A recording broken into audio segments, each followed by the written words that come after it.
Uh, Welcome to the day 6 of online Mad Bootcamp 2, guys.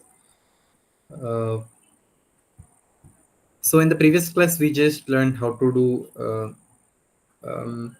crude operations in backend.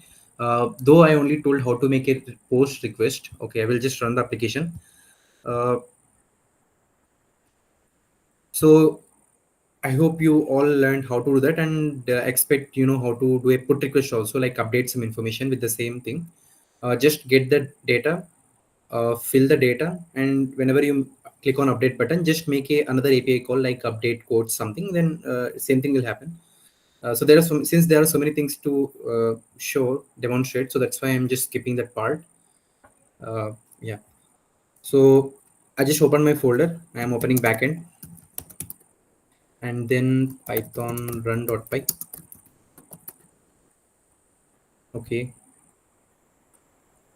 Is it tab.py? Yes, it is. Okay, then cd front end npm run dev 5173.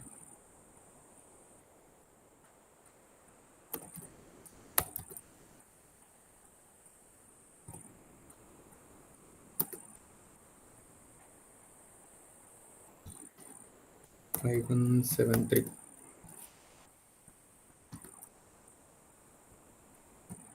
Mm. Okay, it is local host. So yeah. So since we already have a token in the application tab, so that's why we are showing this. I mean, right now because of that it is logged in. But once I click on logout, we know why it is not updating, because it is only refreshing this child component, not this parent component. In order to update this logout button, we need to reload the page. Then the script will load again, and it will check for the token inside this. I mean, key user key here, because it will be not there when I refresh. So the logout button will be gone. So that's something you have to take care. So my suggestion is, whenever you enter every route, just make a single component. Don't import this header like parent component. If I want to tell that, then uh, so this is something I will explain now. Inside home view, I will keep this header.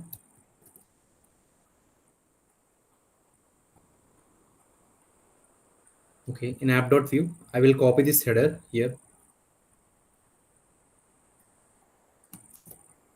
and I will put it in script. So for every page you have to do this. So this is something, if you want to make it perfect, then you can do, because we gone through it, and I will sometime I will try to get perfection, so I will waste a lot of time. So just telling, because I got the idea. So just copy pasting the header.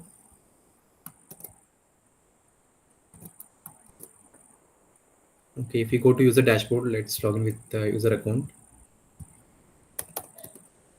My credentials, what I kept, maybe hello.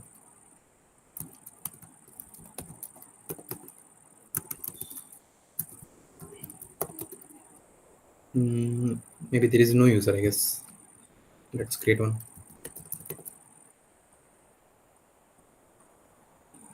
Okay, account created. Uh, Submit. Yeah, this is user dashboard. So in user dashboard, I have kept this one. Why it is not showing? Home view. Is it user home view? Actually, this is admin home view. Okay, control check. So let's do it in user dashboard, not in admin.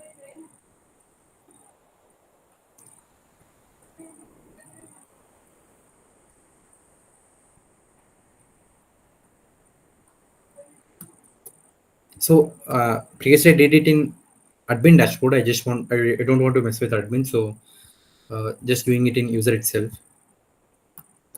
So in template itself, I'm including the header also, because when we change the templates, right, uh, this parent one will not update. So that's why.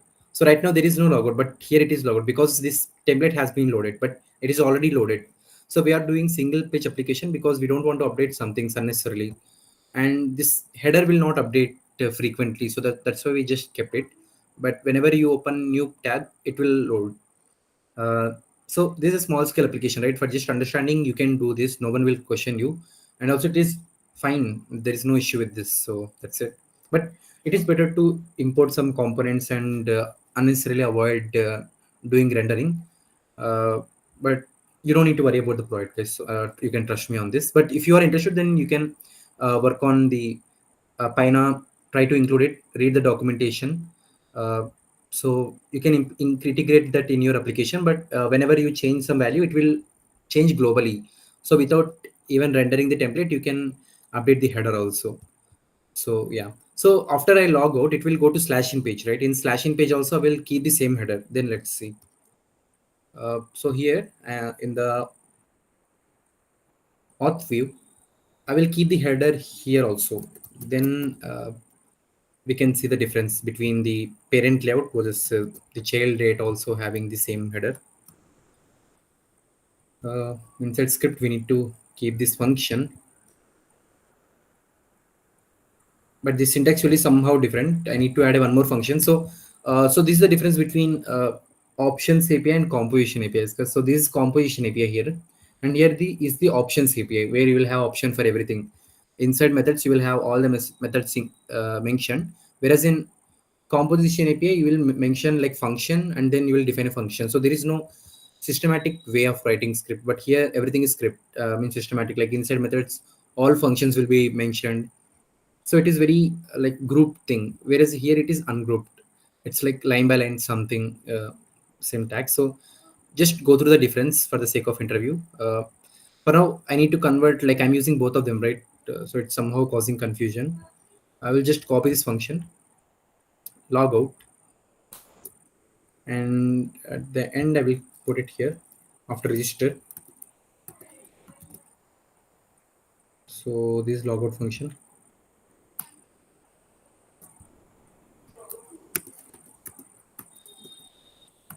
So control S, logout function is added, and I need to keep the variable also, that is user equal to json.parse local storage. If user, yeah, anyway there is no user, right? It will not show for sure. So let's go through it. So if I refresh now, still there is logout, but if I click on logout, okay, it will go to slash in page, and here we can see the logout is disappeared because the template is rendering here. Whenever I'm changing to slash in, this whole template is loading, so it will also check whether to display this uh, logout button or not. Whereas this parent is not updating, that's why it is still showing. Is it clear, guys? No. This is the best example I can give. Mandatta? Yes, it's clear. Yeah, it's Yeah. clear. What about you, Shyam? Yeah, thank you. Shyam, Chandra. Yes, got it, got it. Yeah. Yeah. So better to create every page. Whenever you open a route, just show a specific page and get the user information from the local storage. That would be great, guys, if you just want to complete project in less time. So understanding things is important. Just understand the difference. Uh, I mean, it's not necessary to implement. If even if you know something, then it is fine. You just need to be able to answer in the Viva. So that's it. They will not even ask you about these things. So they will just ask how you did this thing. The more I mean, the simple you keep the code, the better the Viva will go. So yeah, so that's it. We'll just undo the changes. So yes, in home view also will have to change. Control Z. Yeah, so perfect now. So it will automatically update. We don't need to do anything. So if I refresh, then logout gone. So that's the thing. So we'll log in again. Okay, with admin account. admin@gmail.com. Password is admin. Oh, admin is not there.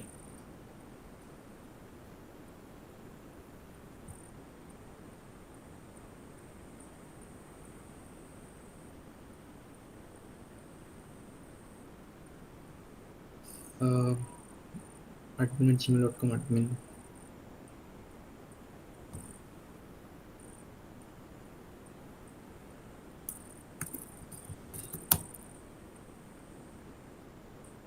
Okay, maybe I clicked on register button. So Just add CSS, guys, so that it will look good. Or else we can add basic CSS for every page, like form. Okay, let's ask ChatGPT. We can give some basic CSS for a whole page. Mm.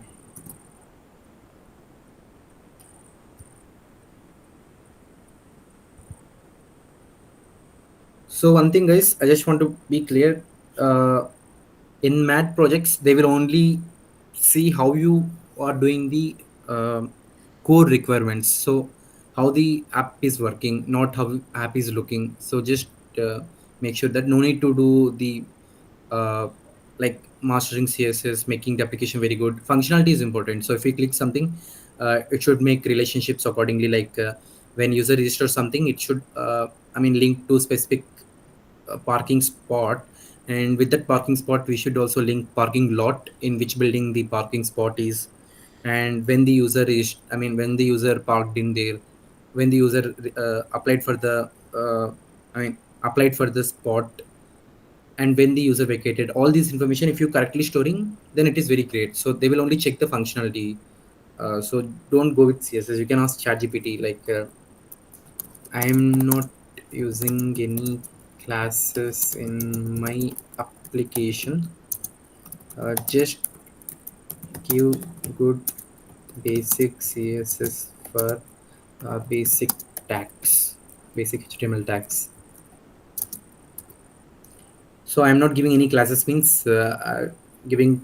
So we use classes to specify CSS, like to make a specific element look in a specific way, but we are not doing that, right? So I just asked for body element, H1 element.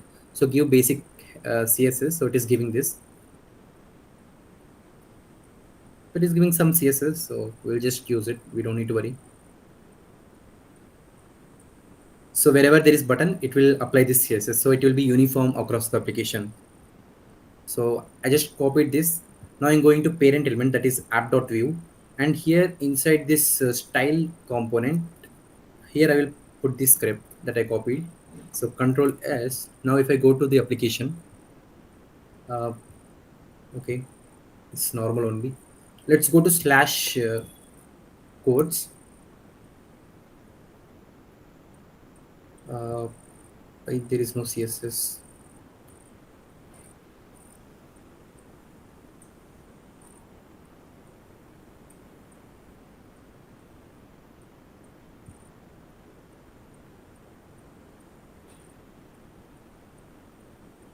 Acha, okay. So because it is style is scoped, scoped means only for this component. If we remove this, then it will apply. So just remember these things, guys. So what is scoped in the component? I mean, this tag. So scoped means only for this uh, the component. So if I refresh, now we can see it is updated.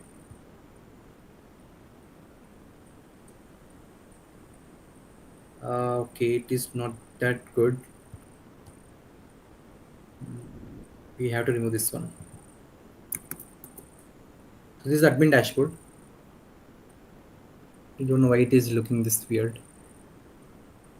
Uh, Maybe is it because of the body element? Margin 0, padding 0, border box.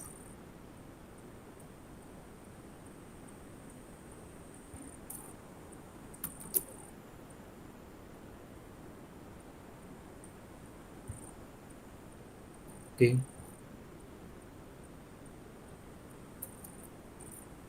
So on body, I just removed the CSS. Yeah, somehow it is looking better now than before.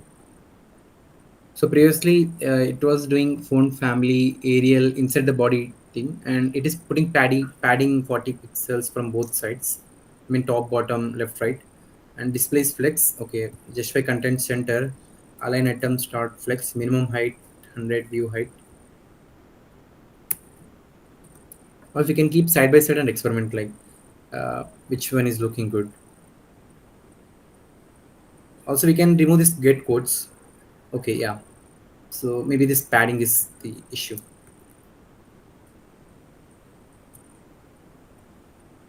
No. Okay, first let's remove this alert in codes page.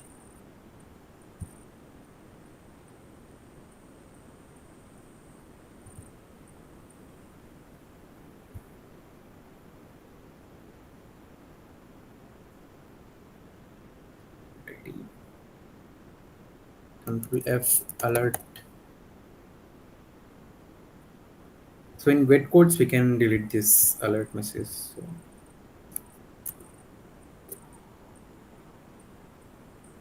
yeah, if we refresh it should not show. It is showing. Check create the code I deleted.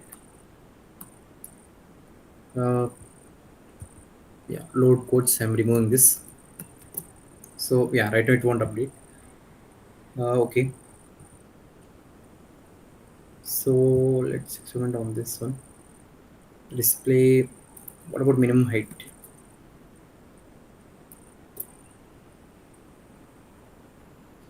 Okay, minimum height. It fixed some issue like left to right something.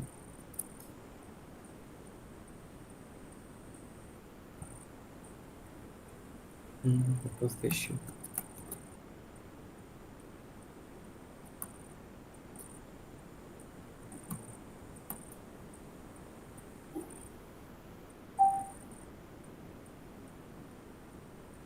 Mm,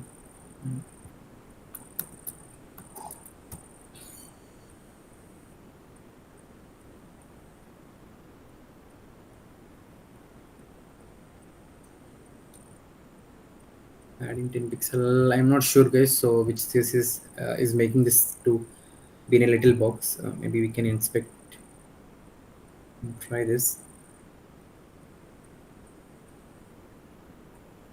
Okay, this VS codes. I mean, the what is this?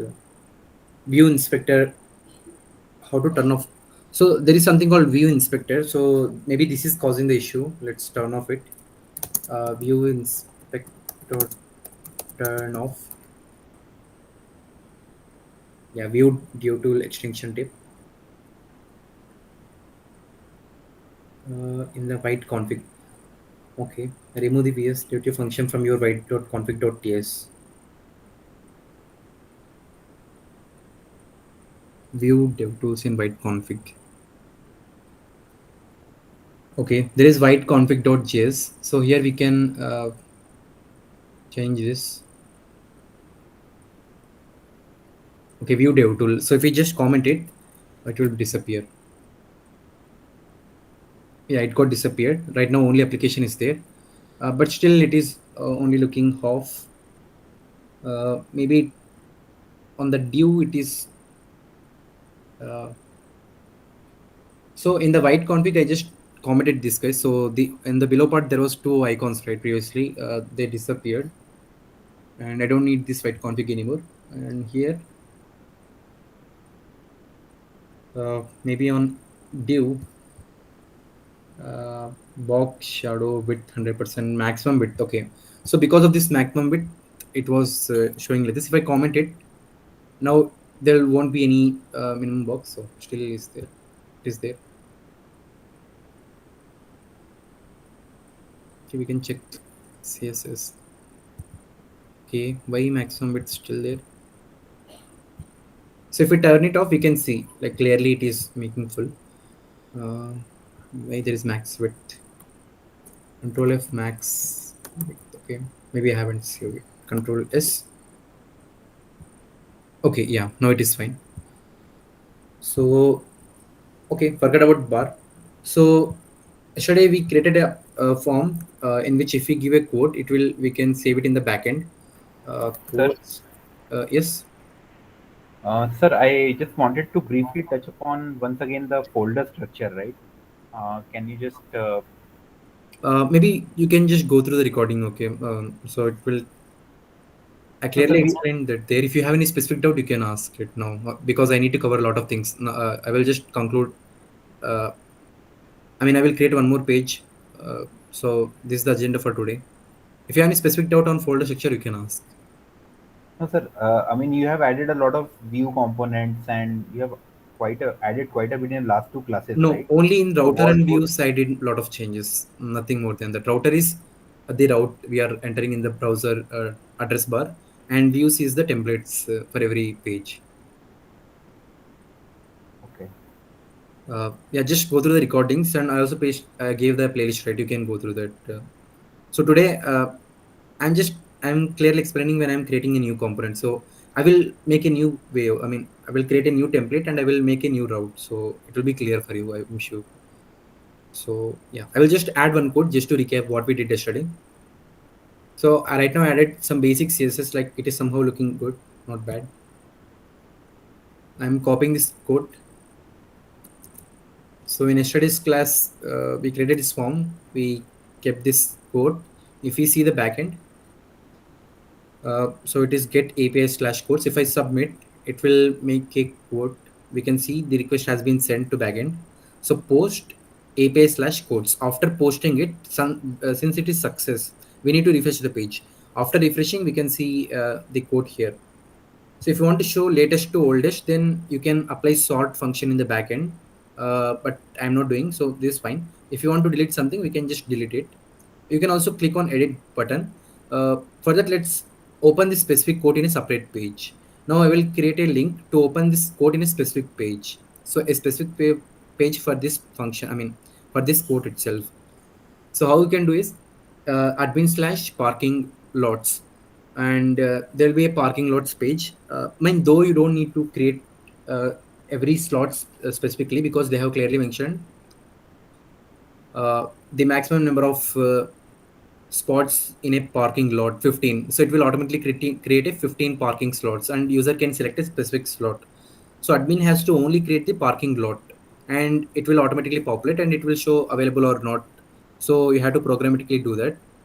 But I'm just telling, like, if user clicks on a parking thing, it will show, it will first, here we will list all the parking information. If user clicks on a specific parking slot, available 6, right? Oh, okay.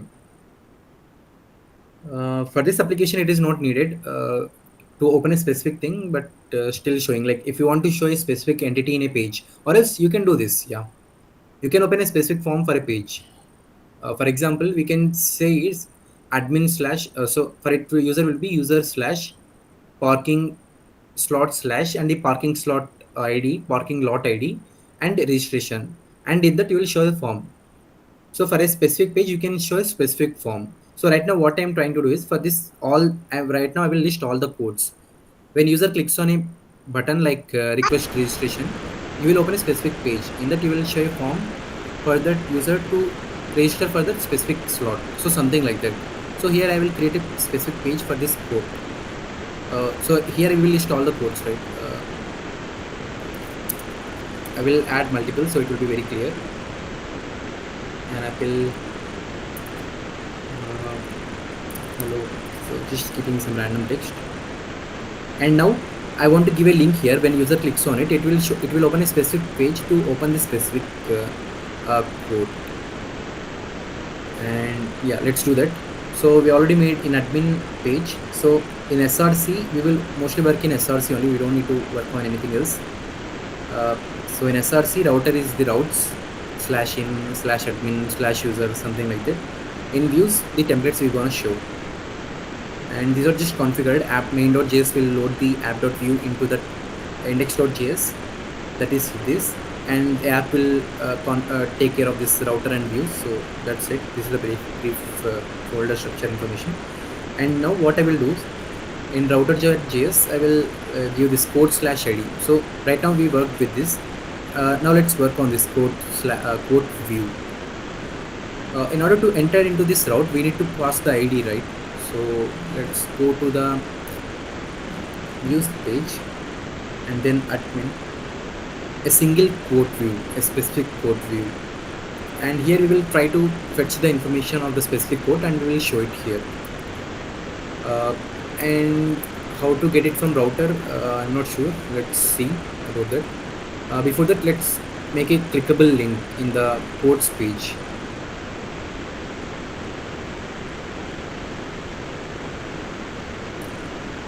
Yeah, so here besides the button, delete button, we will also create a button, another button, that is anchor link. You can, so you can make it anything. So we'll just make slash bin slash quotes slash, and here we'll pass the ID. I forgot, in it's like this.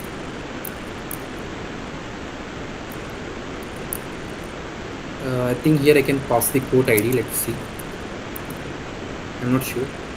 Okay, this is not the way. At the rate. I'm not sure. I think double bracket. Insert double bracket.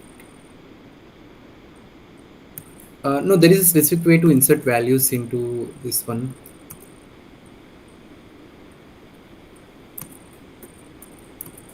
I think this will work. Okay, dollar.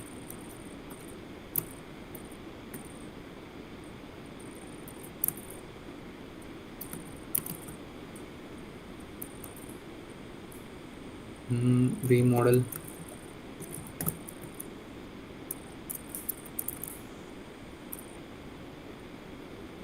Okay, let's try double quotes then.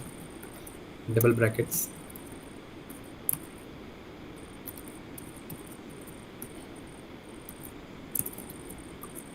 Okay, let's see.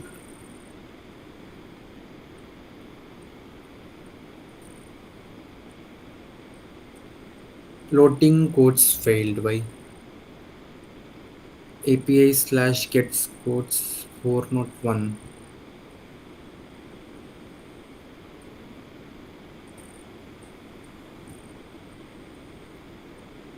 Okay, is the user logged in?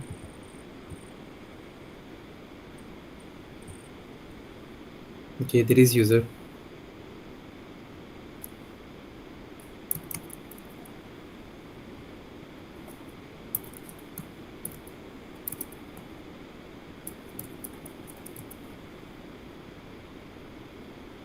Unauthorized. Maybe token expired, not sure. Let's log out.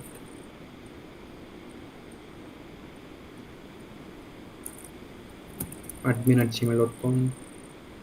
Admin. Submit. Okay, admin dashboard slash quotes. Okay, I don't know guys why before it was showing that. Uh, there is no anchor link. Okay, we need to give text also, right? Inside that.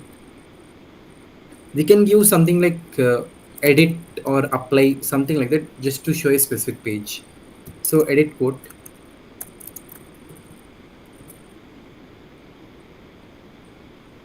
Okay, so here is the edit quote. Let's give break between them.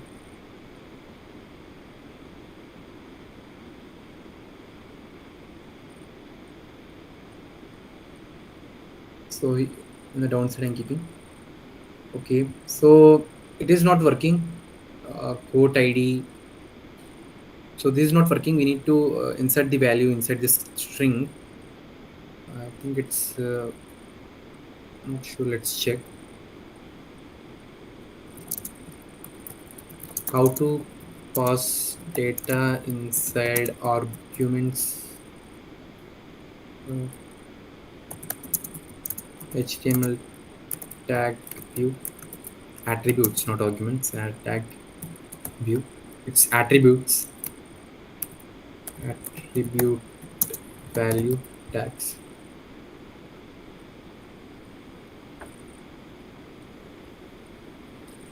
Okay. Okay, we need to do vbind. Use vbind or vbind's shorthand. Okay.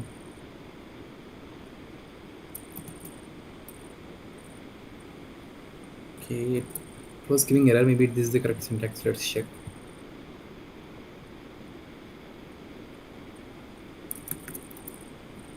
Okay.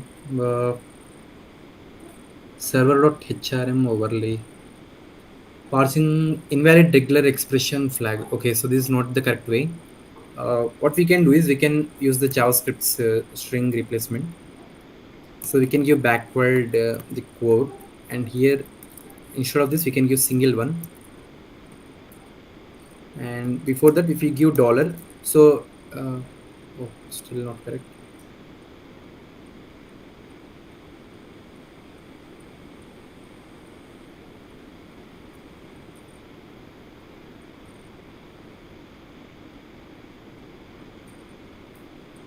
Dynamic anchor links view.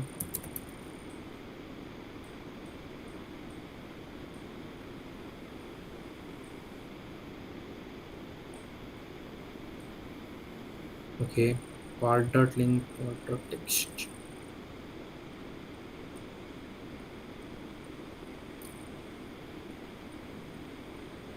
Okay, they are using router link to dynamically give that, but we don't need to go that advanced. Okay, better to ask ChatGPT. This line itself.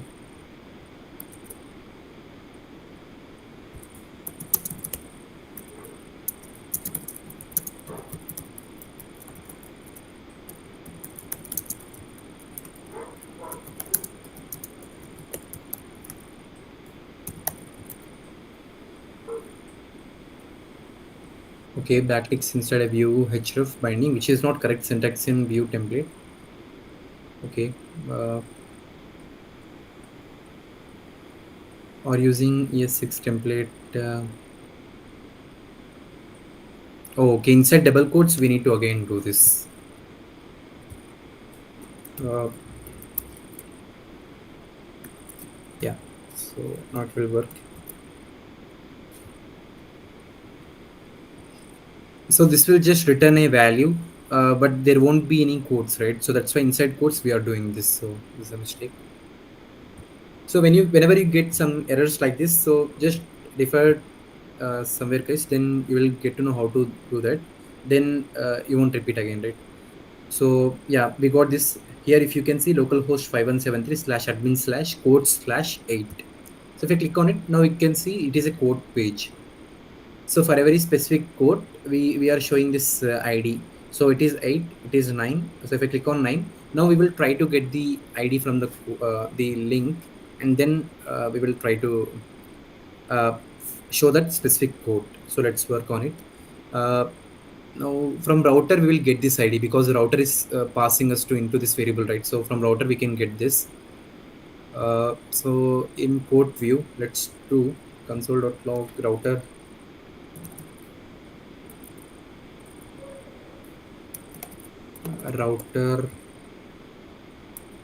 current value current route dot value dot name. Let's try this. So I'm just using AI given autofill. So if it is able to print that, then I can get the value from there, right? Okay, it is undefined, so it's not working. Um, how to get router parameter values in view?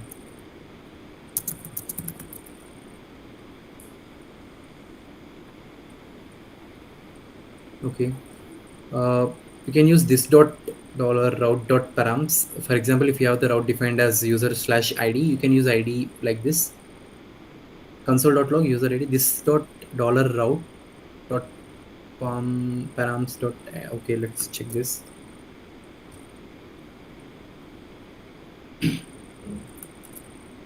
So this context will be there, so we don't need to import.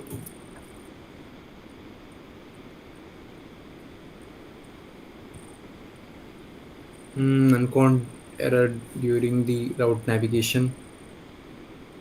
Cannot read properties of undefined. Okay, let's try in script itself.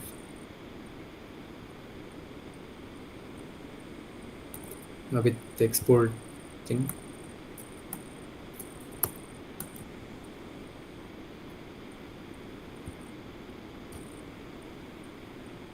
Okay, now it is giving user ID.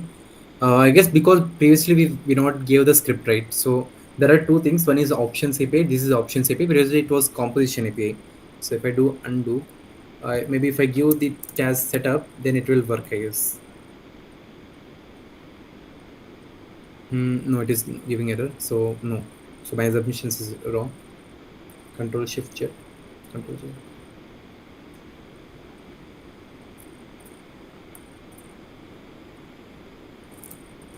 Yeah.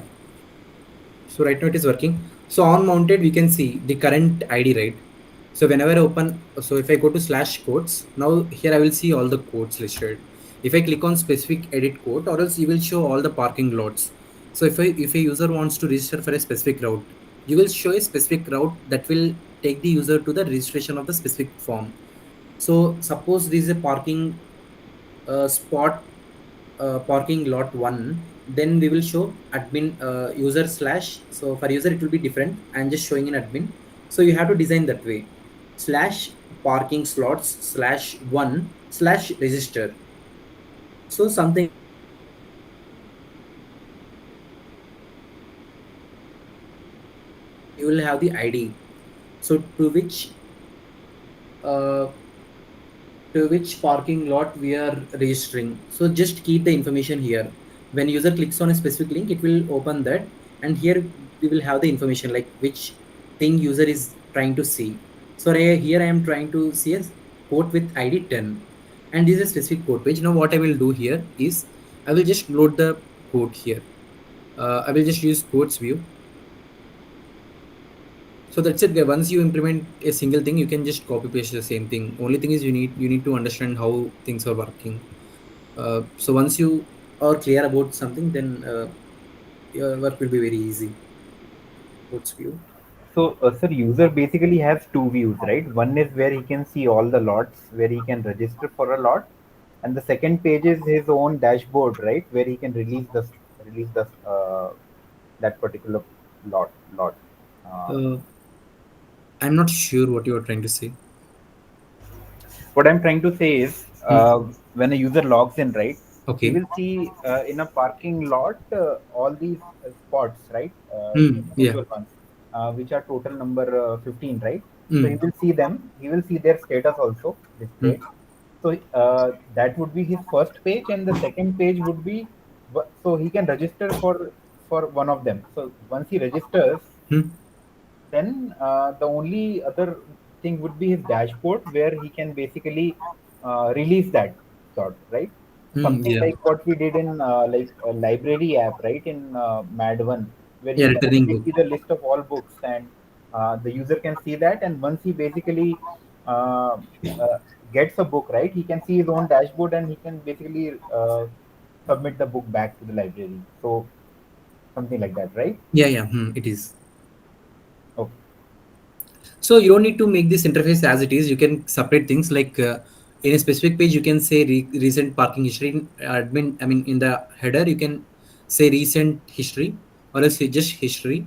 When user clicks on it, just show this template. And if user in the dashboard itself, just show this parking lots at some route. So just give a drop down where user can select the location, like some mall, Reliance Mall, Geo something, and in that you list all the slots, available slots, and then when the user clicks on book, it should return to a specific page where the link will be slash Darbar Road slash register something like that, and you will show this form. So just keep Right. the Yeah. ID in the header. So I'm just giving intuition how to do this. Okay. So however I'm doing this, just convert it to your use case and do it as minimal as possible, guys. But make sure you complete all the core requirements. So that's the only thing. Yeah. Okay. So now I will put this thing here. Um,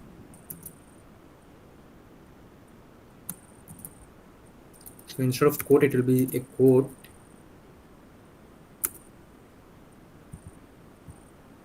and we are sure that there will be some quote.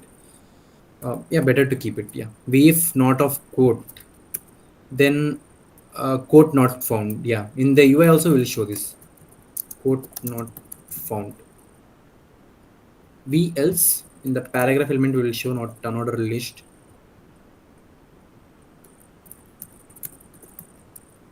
and not a list item. uh, Maybe h3 would work fine. H4 quote text, and after that delete quote, and here also we are passing the same link because we are just repeating, right? And then anchor link uh, to edit code, but we don't need to do that, or else you can keep the same form. So here we are making a form to create a code, right? uh, yeah, you can use the same form to update the code, this single code. Yes, Shyam. Okay.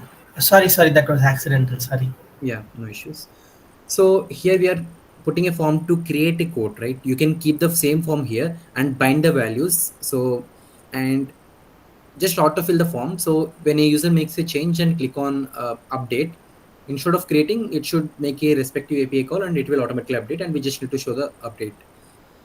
So that's it.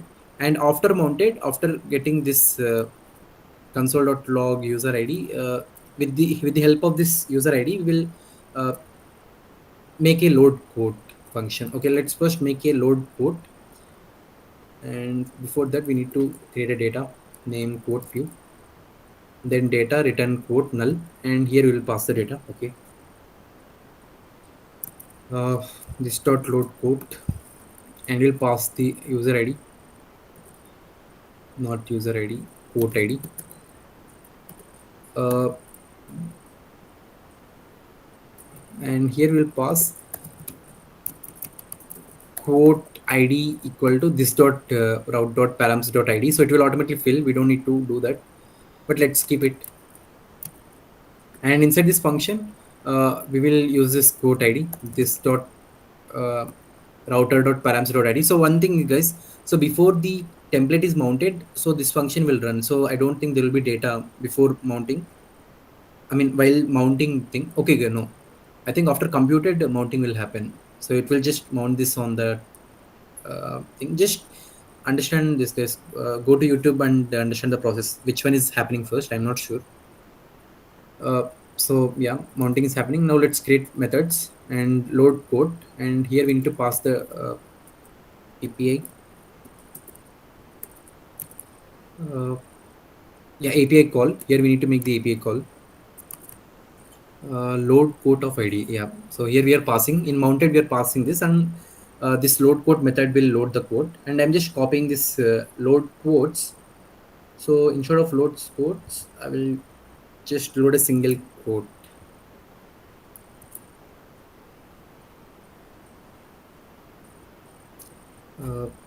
So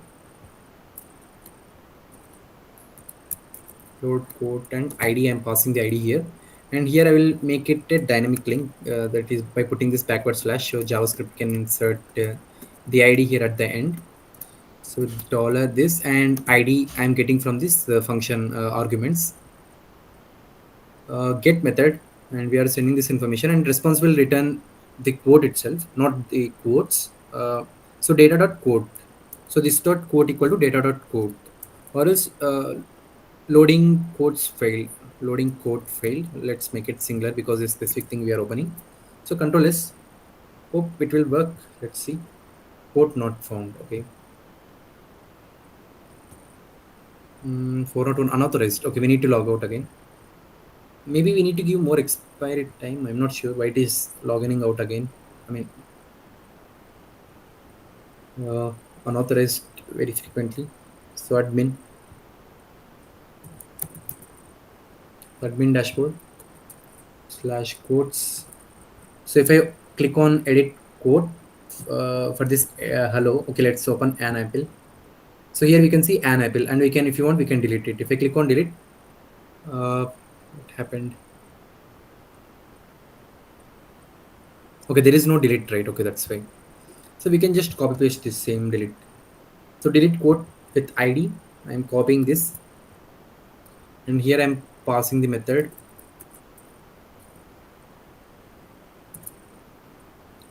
And just give indentation so it will look good. And yeah, I think it's good, but is it calling correctly when I click on it?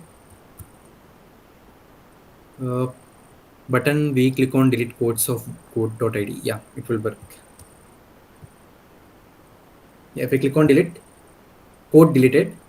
And if I refresh, so we need to redirect also. We need to redirect to the back page. So we came to quotes 9. Because I refresh, it is showing quote not found. So after deleting, we need to redirect here in this page, in this specific page. After success, we need to redirect to the back page, right? In this code view, after deleting, instead of this dot code load quotes, we need to do is this dot router dot push to quotes. Yeah, this one is good. Yeah, this one is perfect. Now I will go to quotes page. If I give 100, so there is no quote of quote. So that's why it is saying quote not found. So if I go to quotes, now the Apple was deleted. Now I will delete this hello, but I will open the specific page. Now this quote slash 10 will show the specific quote. And here, uh, so if user trying to open something, just show this information like specific information, like a specific form for a specific thing, for edit, delete. So in backend, most of the things have to be taken care, guys. So that's it. If I click on delete, it will show code deleted. Once I click on OK, it will redirect to the this codes page, and you can see it is deleted. So here itself I can delete, or else you can go to specific page, and there also I can delete. And in specific page, you can also create a form and you can edit the text. But I hope you understood. But once you start working on it, then I am sure that you can do it here also. Update this specific code. Yeah. So it should not be here. Edit code. So it will just go to the same page. So that's it, guys. So that's about front end. uh, so create, read, update you can do in the same way with post. So yeah, delete. So that's it about front end. If you do this, then that's fine. Like, this is perfectly working application. But make sure whenever you do something, it redirect into the specific page. That's the most important thing. So with this, I am just stopping about front end. uh, I will not be going to front end again. I will just give explanation if needed. So I'm stopping front end. Clear. Yeah. So we'll just kill terminal. So in the backend, now we will work mostly with backend. Now we need to create salary, Redis, those things. So first, let's understand what is salary. So is it clear, guys? Like how we are doing front end? Like, main thing is, when the user is logged into the application, we will get the JWT token. With the help of JWT token, we will do all the operations in the application. Before doing any operation, we are checking if the current user is authorized to do something or not. First, authentication. We will check if the user is authenticated or not.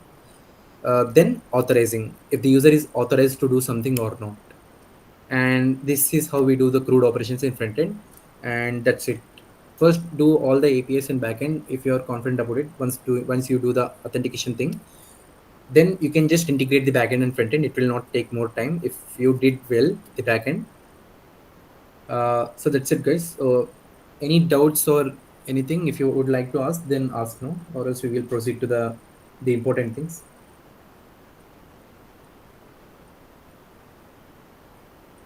Any doubts? Like, overview, I'm very clear. Mm-hmm. I believe when I do, I'll get a lot of trouble when I might have to troubleshoot. But this has given me some confidence, I would say. Yeah, once you start working on it, then I'm sure you will get. So right now you saw me doing it, right? Then when you do it yourself, then you will get more confidence. And when you solve a error, you will remember, like, okay, this is why it is coming. If you got to know that, then whenever the error comes, you will, I mean, solve it in a snap of seconds, something. So yeah. Yes. So that's it about this front end. Like, I'm very bad at front end, but still I was successfully able to demonstrate that. I thought it will take so much time, but hopefully it took somehow not long than expected. So fine. So now let's go back to backend. First, let's go to problem statement. Then we will see whatever we completed. Uh, so Flash done, Vue.js done for UA. Advanced here we are doing Vue.js advanced with CLI, because when we do CDN, it will take a lot of time to configure everything. Whereas in CLI, it is everything is configured. We just need to edit something to make the application work, and we also don't need to spend so much time. Where CDN, you need to learn everything. In CLI, you just need to change something which is already there. So to be honest, I don't know a little bit about JavaScript, guys. I don't know even how to make a function in JavaScript, but I was able to modify things and make it a working application. So that's the good thing about CLI. So just use it. And then Bootstrap for HTML generation and styling. No other CSS is okay. Uh, Bootstrap for HTML generation and styling. Yeah, you can do Bootstrap. No other CSS framework means there is something Tailwind, those things, but we are not doing. Even basic CSS is permitted. Maybe they forgot to include that. SQLite for database, yes. And then Redis for caching and Redis and salary for batch jobs. So this is something we will discuss about in today's class. Yeah. core functionalities. Yeah, backend jobs. So this is very important. So here all the core functionalities they have mentioned here. We don't need to do. I mean, whatever I thought from previous past 5 days. So that's enough to do everything. Whereas now we will start about the backend jobs. So what is backend jobs? Scheduled job daily reminders. So every day at a specific time we need to send mails. So admin can't open this page and manually do something, right? So with this background jobs, what we can do is we can uh, make admin to select a specific time, and it will send every day mails at that specific day to the users. So how we going to do that? That we will see later. We will use this mail, guys, because this webhook, all these things need a lot of time configuring things. There is something called mail hog, which is very easy. We will just look into it, like sending mails, and then scheduled jobs. Okay, both of them are same. We just need to make a different functions to generate report and sending to the user. So that's it. Whereas this is daily, sending some mail every day. Where is this one? Uh, Specific day of a month, pair it specific time in a day. That's the difference. And user triggered asynchronous job. So in API call, what will happen is if there is lot of data and it will take a lot of time to process, right? Even if you go to Google Drive, if you click on download something, it will take a lot of time to zip and then download. It is happening in front end, but we can do something called asynchronous job. If you click on a download button, it will zip. It will take a lot of time. Maybe if it is more than 25 GB something, it will take so much time to compress. So you don't need to wait in the browser. You can just close the application. It will do in the background, that is asynchronously. And once it is done, it will send a mail to your mail with the link to download. So that is something better than waiting in the front end, right? So this is where this synchronous job will help. So in our application, what we need to do is when user clicks on export as CSV, it should create a CSV file. And instead of in the front end, I mean in the running application, we will create a synchronous job. So in the background, we will process the application. I mean, we will process the task like creating CSV. So if the data is very large, it will take, even if the data is very large, it will take more than 1 day something. So those tasks will be there in real world, a very large data using applications. So we just need to have basic understanding about this. So that's why they asked us to create this in our application. So just export the CSV in background. So just something you need to know for now. And then performance and caching. So just caching is important here. Performance, I mean, looking how it is looking, those things. So caching, what is caching? When you load application, when you open a page, we are querying the database, right? So every time we query database, it is very intense operation. So to avoid that, what we can do, there is some frequently accessed data. So if user open, like admin open a statistics page, right? We don't need to show the statistics for every second. Whenever the admin opens the route, we don't need to calculate that statistics again and again, data about the current application. What we can do is we can simply cache the information for some 30 minutes something. Then even if the admin refresh the page again and again, the data won't update because we are just caching the information and storing it somewhere. So it will just reduce the uh, what is the task on the backend. We will just return the stored memory. So instead of But if there is an update while the admin is doing something, mm, that cached memory will have the older data, correct? It will not we be. can also delete. So whereas in statistics, if you are not very particular about even minor changes, then we can neglect that. But if there is any change, then we can delete the caching there. So whenever we are setting the caching, we will put it along with the caching. We will put a key. If in case if there is any update like a new user is added, then we can delete the cache. So that is something we can do. Okay, like conditionally we can do. Yeah, we can delete the stored There cache. is no change at all. That cache will remain forever, maybe. Yeah, If there is a not change, forever. We will keep some time. okay, okay. Generally, statistics. Sir, Yeah. sir, the token in that local storage is also caching, is it?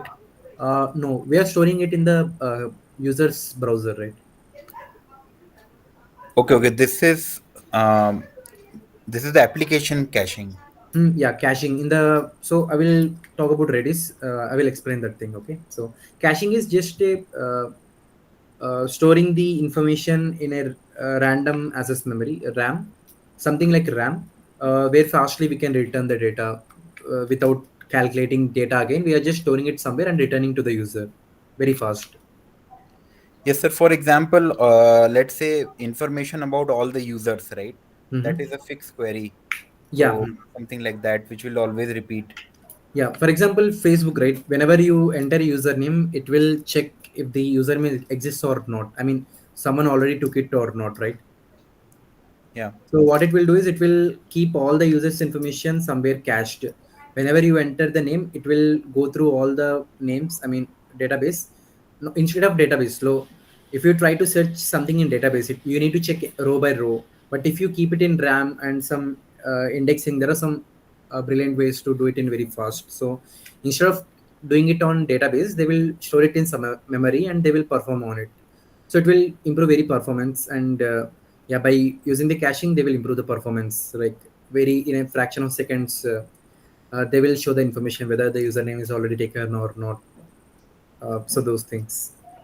So WSL you will show here. Yeah, let's go through it. I'm not sure if there is anything Windows, I mean, the Redis is there for Windows or not, so we will go through it. Okay, let's after explaining these things. Yes, Shyam.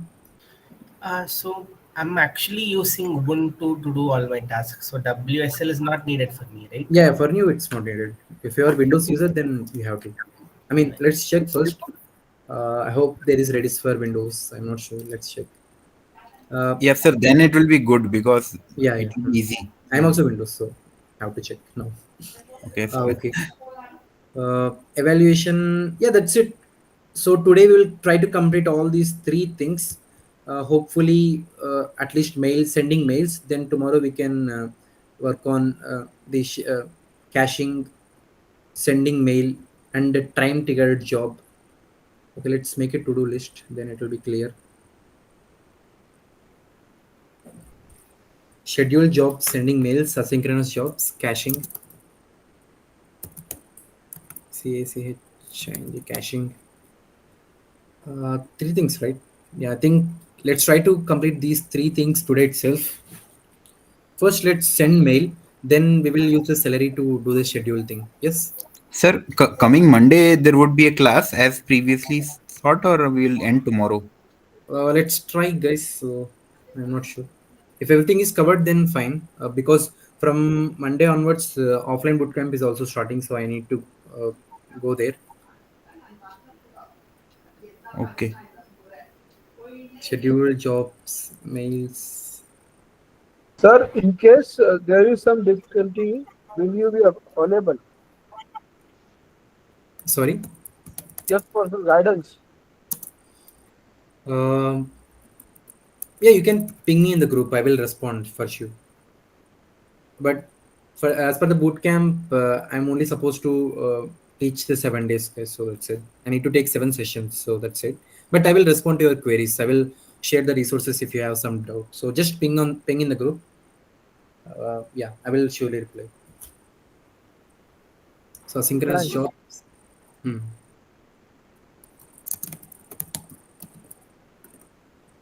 So sending mails. Again, asynchronous jobs. We will do mail sending itself, and then schedule job, send asynchronous job. These two we will do with the help of Celery and Redis. And Redis. Sir, salary and Redis, these are also industry wide practice also for these jobs. Yeah. Hmm. I Okay, mean, people are using those things. Yes. because in JavaScript people use React more, right? So that's why I was asking. Uh, okay. So Celery and Redis is completely different thing. So we can compare React with the Vue.js. Yes, Vue.js is very correct. simple. If you see React, it is somehow complicated, but once you work on it, it is also easy. Both are similar, but Vue.js is compared to that very easy because the Mat2, the course, it is meant to teach the how it is working, right? So web development. So that's why I just want to keep this as simple as possible. So yeah, Sir, in so in Vue.js, it is still possible to create very good quality yeah, yeah. applications. Vue.js is used by very big companies. I'm not sure about them. Which big companies are using Vue.js? Okay, Alibaba is using Vue.js. Oh, Netflix is using Vue.js. Adobe is using Vue.js. Google is using Vue.js internally and various projects and tools. GitLab is using. Yeah, Google is using. Adobe is using. Netflix is using. Then we can also use to learn. Yes, sir. It will give basic understanding. So uh, so if we understand how the components and everything is working, then we can easily shift to other things. So if you learn Flash, you can easily shift to Django once you understand the structure. So everything is similar, guys. Basic thing is how technology is working. When you call API, how it is responding data. If you know these things, then yeah, you can integrate application easily anywhere. Sir, one more question, just last Yes. question. Sir, Mhm. Vue.js we can use to create mobile applications also. Uh, Mobile single page applications, yes. I mean, Vue.js is solely for web development, guys. So website development. So there is something called add to home screen, right? With that you can make a application, or else there is something also, uh, you can make a website as an Android application. So the base is a Android application that is Java, something written in Kotlin or Java. But inside that, the basic thing is it is just calling the uh, your application API, and it is loading the templates and everything. So it will look like mobile application, but it is browser only. But there is no way to make a mobile application Android app using Vue.js. So Vue.js is JavaScript framework to make a web application. Got it, Shyam? Okay, sir. Yeah. Okay, Chandra. Okay. Okay then. So let's search about it. Celery is a Python application. Let's first learn about Celery. What is Celery? Celery documentation.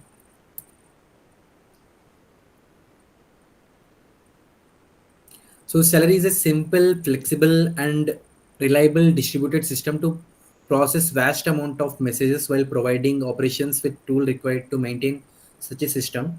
It's a task queue with focus on real-time processing, uh, while also supporting task scheduling. So task scheduling.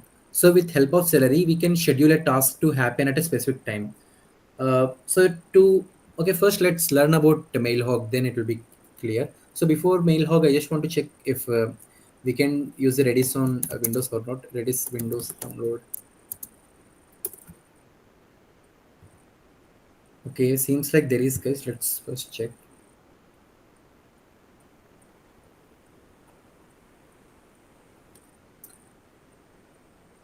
Okay, we'll select the latest one.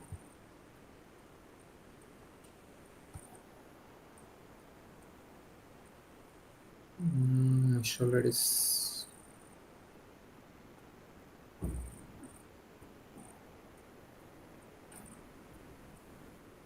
Using Docker only.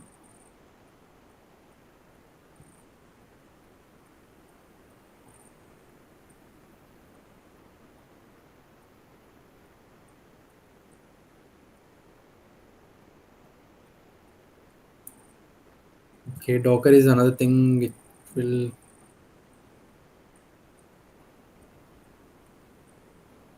Are you guys aware about Docker? I don't think so. Redis is not officially supported on Windows. However, you can Aware install it. about Docker, but Docker are like it's used for like images, like if you want to Yeah. share images. Okay. Install Redis. Okay. Once you're running Ubuntu on Windows, you can follow. Install WSL. Is there any other way? Let's ask ChatGPT. Is there any way to run Redis on Windows without Doc, Docker and WSL?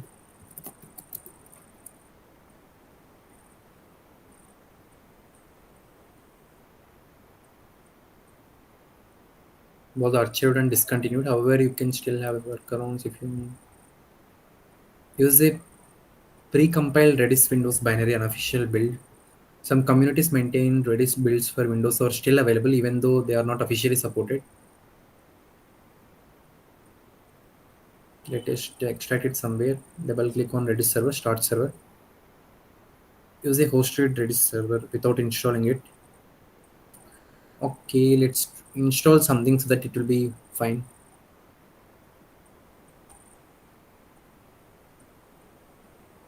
Okay, ChatGPT gives something, right? T Poradowski. Yeah, maybe we can use this one then.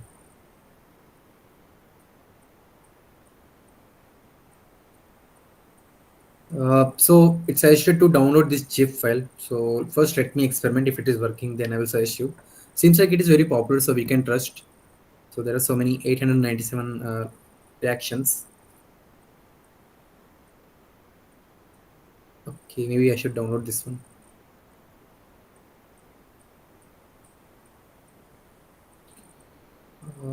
X64 save as downloads. Okay.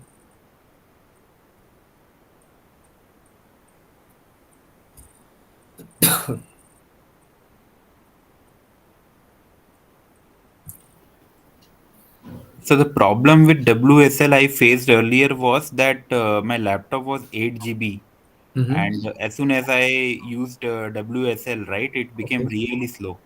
So uh, Okay. Okay. that is one thing I observed. Hopefully, this will not be a problem. Yeah. Uh, So yeah, because there are so many reactions on this, because so many people are trusting. I think they are using it. I just downloaded this and extracted it. So inside this there is a Redis server. If I open this, I hope it will run the server. Oh yeah, guys, it is working. Yeah, in another tab it opened this. So Redis is working. So if we open this link, maybe we need to open a terminal. Terminal.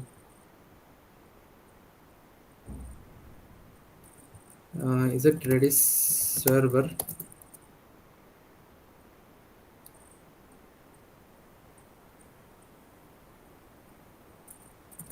Redis ping. I have uh, downloaded the zip and ran the application.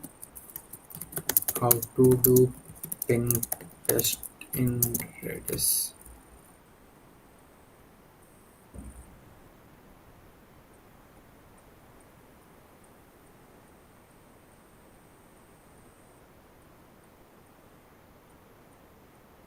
Okay, we need to change directory to this page. Then only we can do this. Run the Redis CLI.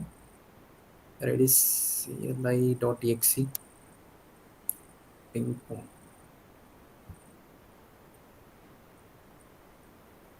Okay, guys. So this Redis server, if you open this, it will uh, it will run the server, and if you open this, then you will have command line interface. Then here you need you if you want, you can give a command and it will respond. So what it means is right now we open this Redis server's terminal, and here we can do the test. Like if we give ping, if it is working, it will return with pong. So it means it is working fine. So the Redis server is working in our application. So I will give this link. Okay, after this class, first let's work with this application. So I'll keep this. So Redis x64, I will keep it in the. Uh, okay, let it be here. Fine.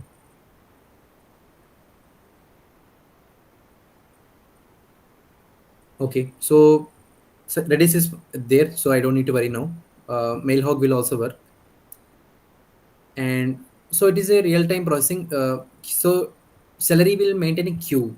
So if there are so many things that you have to do and it will take a lot of time and you are not sure about the time constraint, then you can assign a task queue to a task. So if so many people are requesting to download a CSV file and there is a lot of data, it will take a lot of time, right? So we can just assign a queue to every task. Once the task is completed, we will send mail to the user, right? Then user is not needed to wait. and the task will have a queue, and it will automatically complete it, and it will send a success or failure message to the user. So this is why we use Celery. It is that is why it is used. First thing is task queue, to put a task in a queue, and another thing is task scheduling, to do something at a specific time. So that's it. We will work on it later. For now, let's first use Mailhawk to send a mail, because that's the important thing. Mailhawk Windows.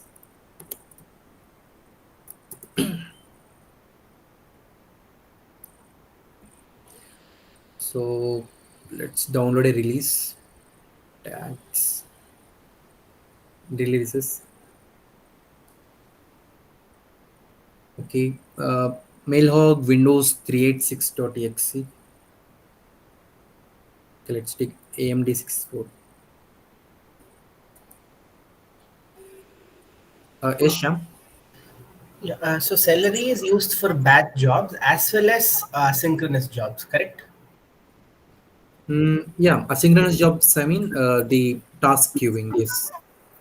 Yeah, like what I meant was, let's say I click on exports CSV, right? I want Mhm. this CSV exporting to happen in the background, but the working should not stop, right?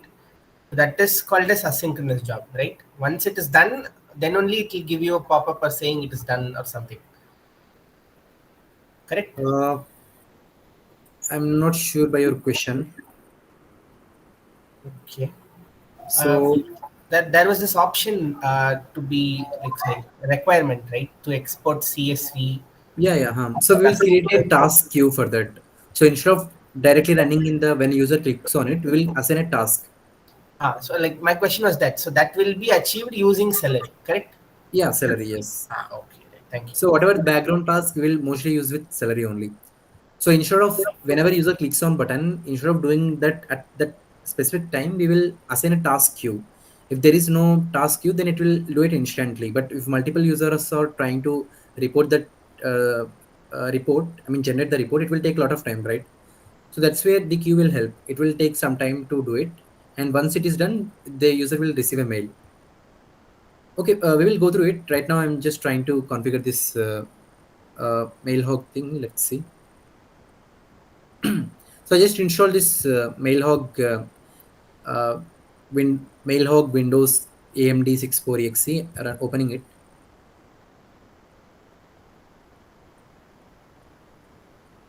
Okay, yeah, it opened this application. I'm using double screen, that's why it is opening in the other page. So if we open this server, then here we can see all the mails that we are receiving to this URL. Okay, it's localhost, I guess. Yeah. So yeah, so if we send some mail to this specific port, we can see all the mails.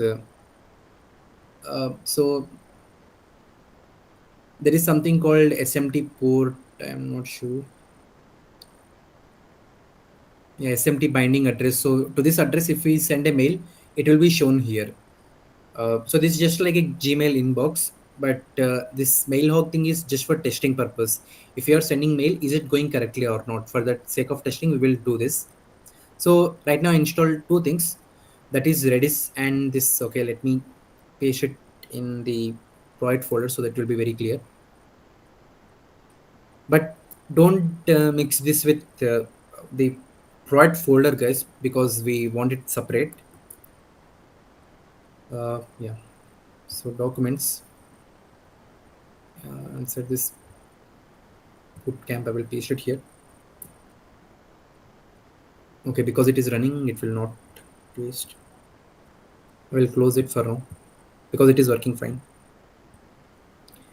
Mailhog, yeah, let's close. Try again. Yeah, done. So yeah. So I just separated. I'm not putting these inside this project folder, guys. I'm keeping it outside because I don't want to submit this with project because these are separate applications. So yeah. So before running the Viva, just make sure everything is working. Just turn on the Redis server, open this redis server.exe file, and it will allow it. Then it will open this thing. So you don't need to check. You don't need to do redis CLI ping pong test. It is working. So keep it open. Just allow whatever permission it is asking in the starting, and after that, open this mail hog. So allow this also. Then you can open this port in the browser to show the mails. Now let's send a mail, then check if it is sending or not. Yeah. Let's go to this backend folder.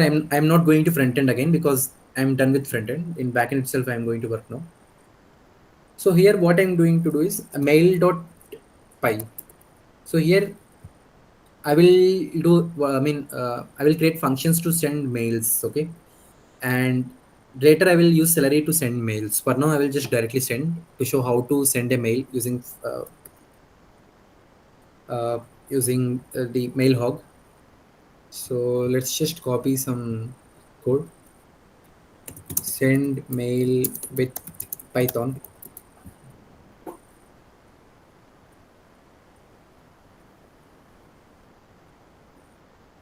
Okay, there's power cut.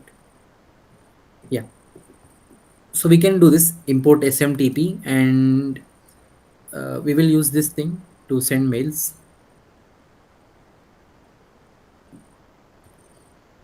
I think this one is enough.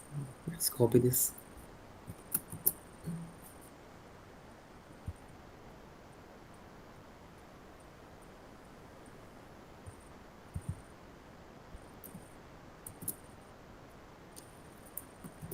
Okay, so import SMTP library, and we are doing s equal to SMTP library.smtp.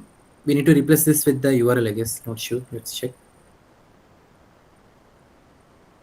Okay, I will close the Redis server because we don't need now.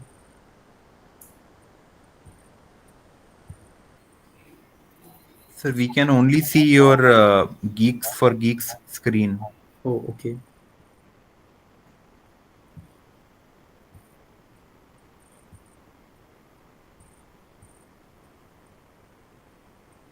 Oh, what about now? Yeah. Now, can you open something? We can see, I think. Yeah, Yeah, VS now Code, we right? can see. Yeah. Yeah. Okay then. So here, let's give this HTTP binding address. So we need to give this SMTP binding address. So you just copied it. So inside this SMTP, I am passing this, and then port, I'm not sure. Hope it will be mentioned here. SMTP in memory storage.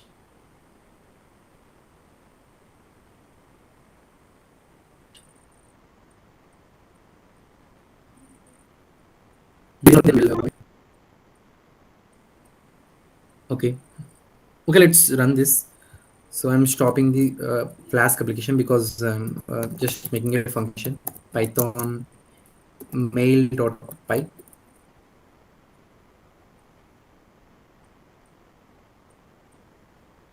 Username and password not accepted.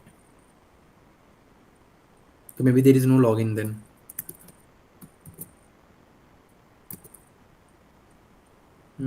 Get address info failed.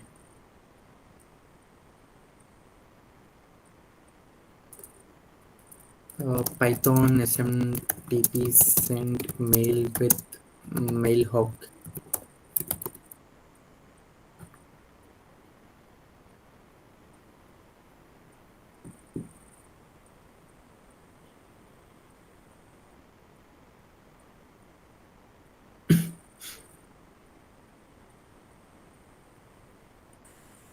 Okay, SMTP port 1025 localhost.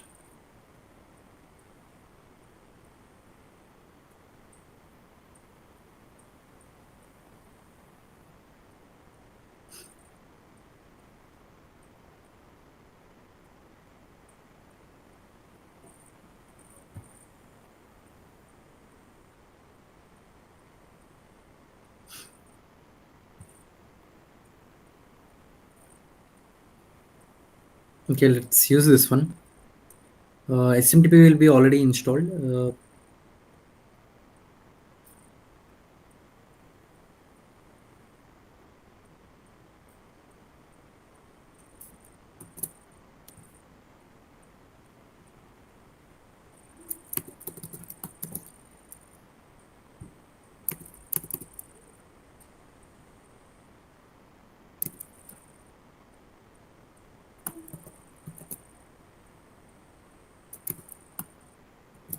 Okay, we need to pass the variables. So I'm just copying that.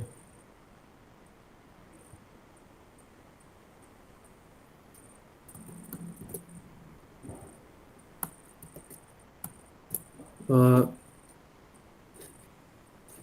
1025. Okay. Mailhog is running on 1025. So sender email. Let let it be able to.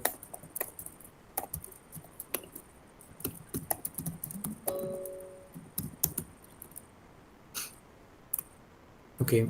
Is my screen stuck again, guys? Okay, I will share.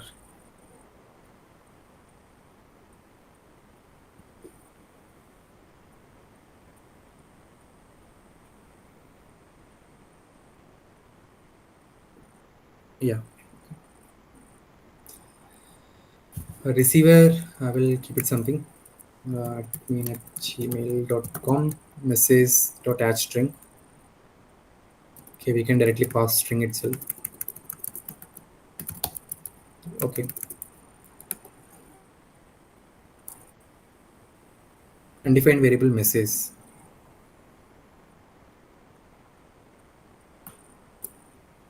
Okay, gone. So let's run this one again.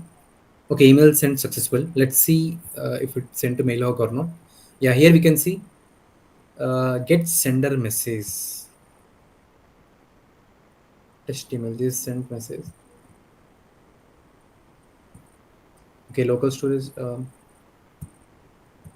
What is get sender message of message?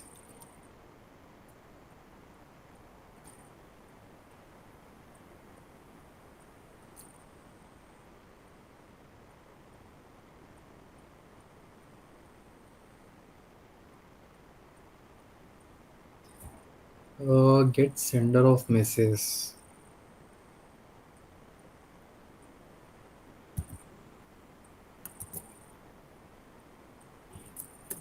What is in mail hog?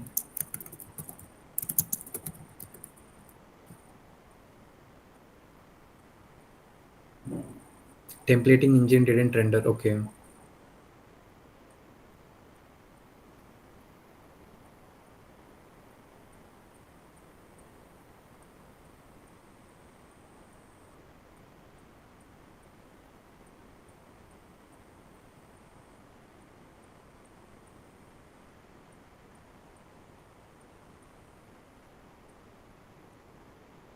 So here I'm passing the sender email and receiver email and then subject. Maybe it is not giving the who sent the mail. Yeah, get sender of message. Yeah. So yeah, maybe this syntax is wrong. So let's give this to ChatGPT.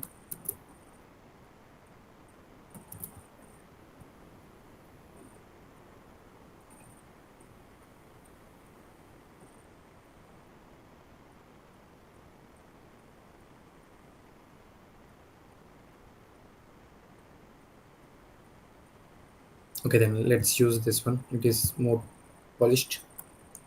So just to recap, Mailhog is a server which will handle the mails that we send to someone, guys. So right now we are making application to send mails, right? So this is still in testing phase. We are not deployed it. So here we just want to check if mails are sending or not. So for that we are using this Mailhog. So it will create a dummy address to which we can send mails and we can check if everything is correct or not in that. I mean, in the sent mail, and we are doing programmatically, right? So we just imported SMTP library which will send mails, and we are going host. Right now it is local. In the mission we are doing it. If it is Google, then you can enable. There is some Google APIs. If you want, you can enable it, and programmatically also you can send mails. with Python code. So right now we are just using Mailhog's localhost and this port. So just check, it will defaultly run on this unless there is something running on this port in your PC. So just check here on which port it is running. So 1025, right? So I'm just using this 1025. And then from address, so this is my address. I want to send the emails from this address and to address. So I just gave it like this. Subject, this test email, and then body. So message equal to from this user to this user, subject and body. So with smtp.smtp, smtp host as server. So just using the syntax, and server dot send email, and we are passing from address to address and the message. So let's run this again so we can see. Now if we go to this local host, here we can see 223085857, and then the admin. Before, maybe the syntax was wrong, that's why it was not showing the message sender information. Right now it is perfect. Who sent it, to whom they sent, and this is a subject test email, and a few seconds ago. If we open this mail, we can clearly see. So this is a text email. So instead of this, we can send any information that we want. Now we will create three functions. So one is, so in our application, what they say to send in the mail. Okay, any doubt, guys? Here, I just copy pasted things. So, is there any specific doubt you have? I just downloaded the Mailhog application from the GitHub, ran it. It is working on the port. Yes, Sham? Yeah, I did something very similar for MAD one. When Okay. I did I created a different email address to send. Like Okay. I actually sent an email, but for that there was this requirement of some authentication key or something that I did. But I don't like see here that happening. So is that not a requirement now? Like to have that some key or something, email key. So we are not actually sending mail here. We are just doing dummy mail sending. But Okay. if you give correct credentials, like if you use your Google accounts, host and port, and then some API keys, then it will actually send for sure. Okay. Okay. Right. So we are just using Mailhawk to show that it is working, but we are sending to dummy application. Right. Got it. Yeah. And in Mailhog, just to be clear, this SMTP binding address is this. So to this mail will be sent, but for the UI, we need to open this address, serving address and binding address, both are different. And to binding address, we will send mails. And in serving address, we can see the mails that have been sent. So we are successfully able to send mail, guys. So mail sending is working. Now what we need to do is we need to convert this mail sending to our application related. So in our application, what they're asking to create a daily reminder, monthly reminder, and asynchronous job activity uh, like after the work is done, we need to send mail to the user like the export has been done. So based on these three things, we will make mails. So let's make functions here. Define send daily reminders, and then that's it. We will do some logic here to send daily reminders to people, and define send weekly reminders to people, then pass, then define send export job result.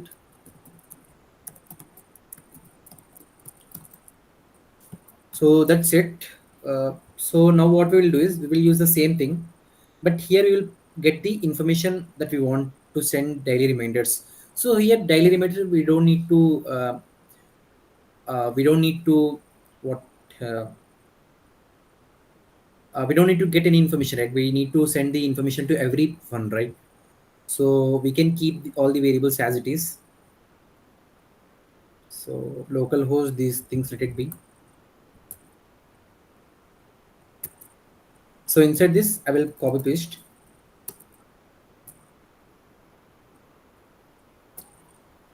From address to address subject. Okay, this subject will change. Okay, from address will be same, right? We can keep it outside. No need to keep it in function. So to address will change for every user. Uh, inside subject, we need to change. So we are sending a daily reminder, right? So we can keep the subject. Um, Make sure to your check the parking app, or else make sure to check application. Yeah, something like that. Check our application. Yeah, something like that. Every day we will send at a specific time uh, to check application daily reminder. So this is a test email. Instead of this, we can see, hey user, uh, this is a reminder to check our application for updates or tasks that needed to your attention. And then yeah, we will use the same thing, and it will be sent.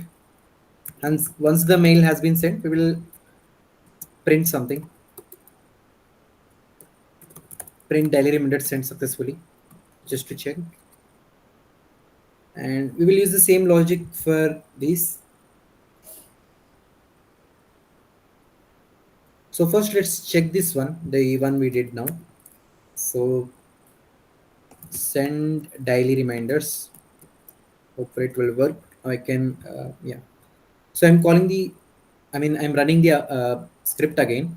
So it will now run only this function, and it should send, okay, reminder sent successfully. Let's check. So here we can see with this account we send to admin, and the subject is make sure to check our application. And here we can see from and to.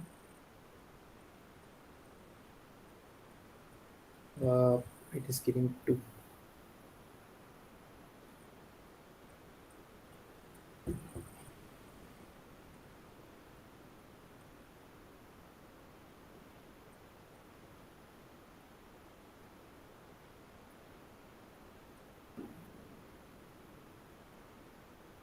Okay, maybe mailhog, that's how it takes. So it is giving from to and subject here itself. I don't know why it's not giving separately. This is a reminder to check our application. This is working fine. Why it is not working fine here? It should come here, so that's the difference. Test email, like so in the same way of test email, it should be outside.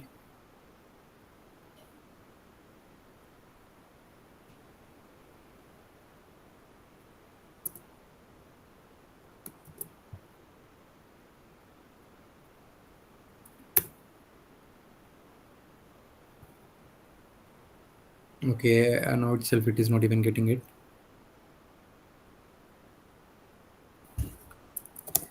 Mailhog mail template.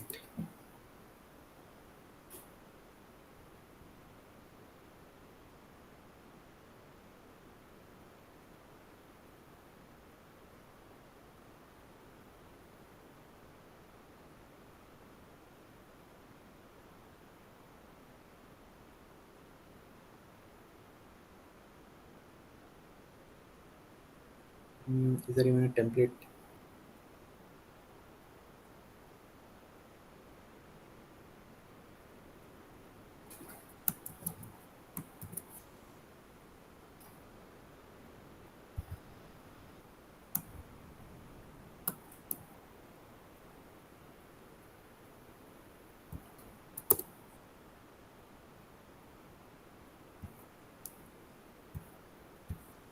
Okay, now I got it.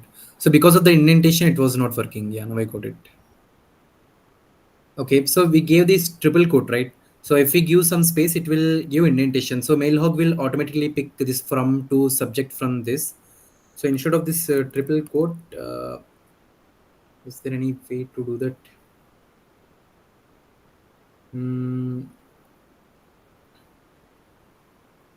Control Z, Control Z. Yeah. So this space was giving error. So if I remove the space, it will work fine.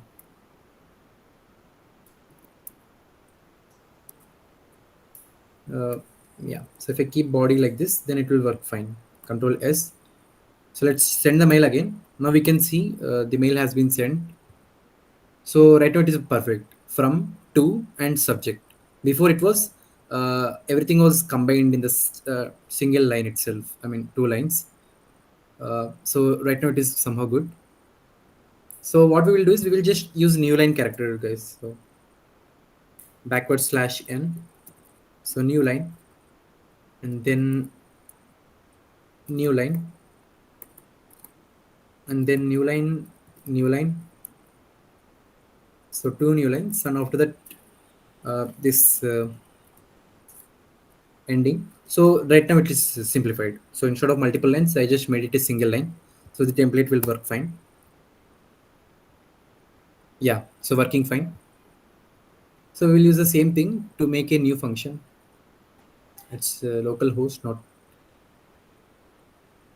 00. So yeah, this is working fine. Now I'll copy this and we'll paste for this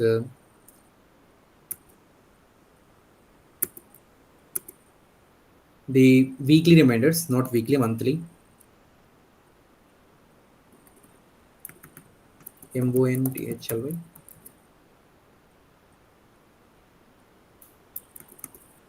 So to address subject, make sure to check our application, not make sure to application.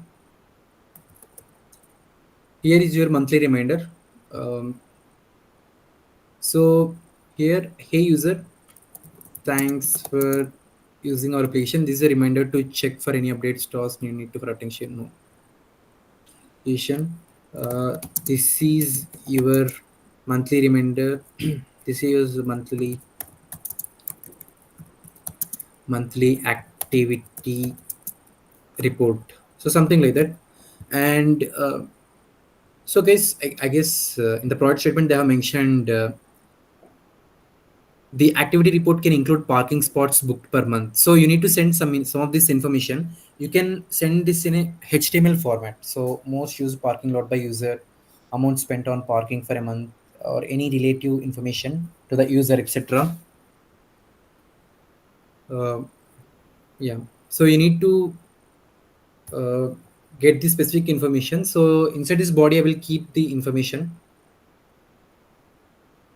Let's get H2 elements so that we can check.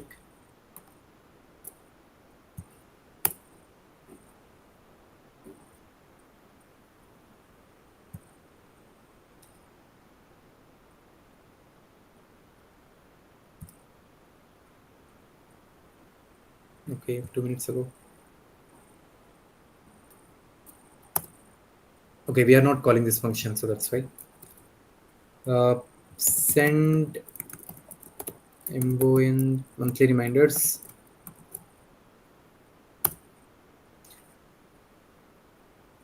So I have sent it. Let's see.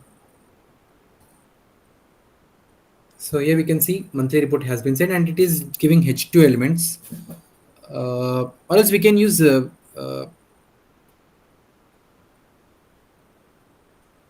plain text. Ginger template to render the values. So that's the thing we can do.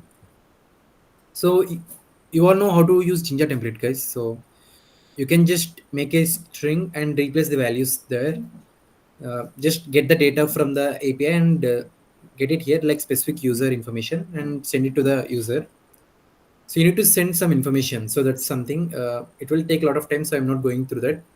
What you can do is you can just import the data of the user and append it into the body and send it to the user. So that's a report.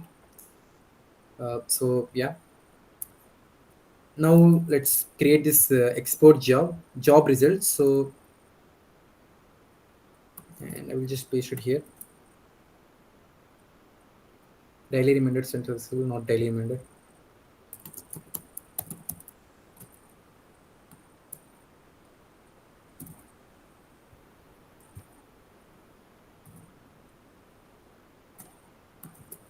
So here, so just make sure in monthly reminders, you also need to send some data. For daily reminders, this is fine. For monthly reminders, you need to send the information of the user, like whatever the user did in that specific month, you need to send that information in the body. So just import that data and make it some format like your recent activity, something like that. You can do this, right? /n. Then you can do your bookings in this month. And what you can do is uh,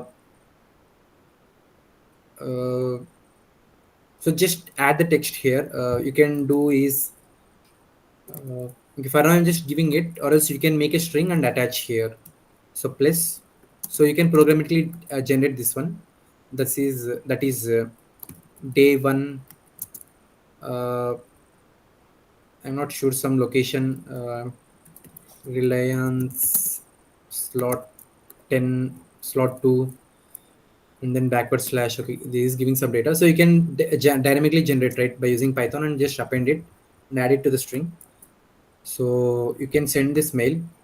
And another thing, so this send export job result will trigger to a specific person. So here we need to enter the to address.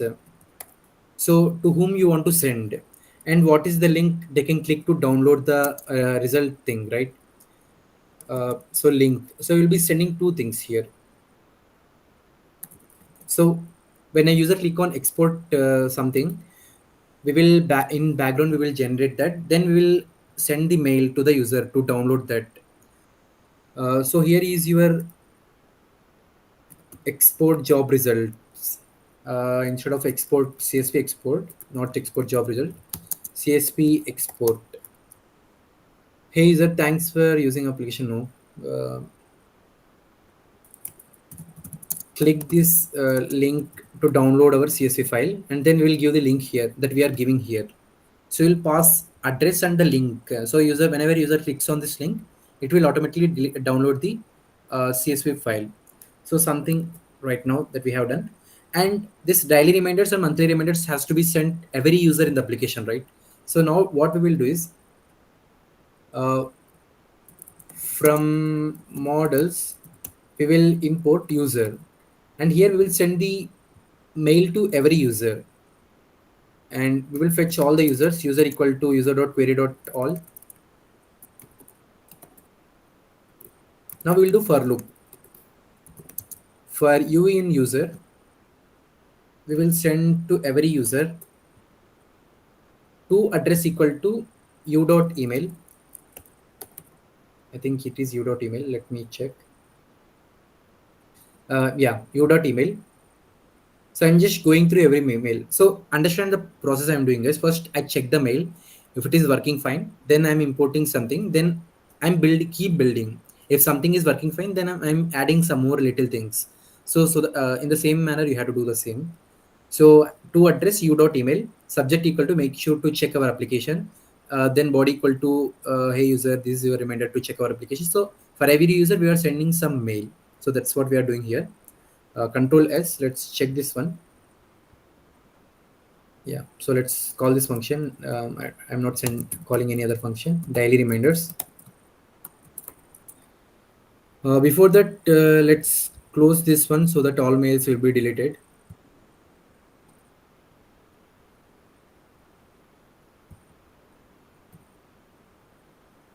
Yeah, it went blank. Now I'll open this.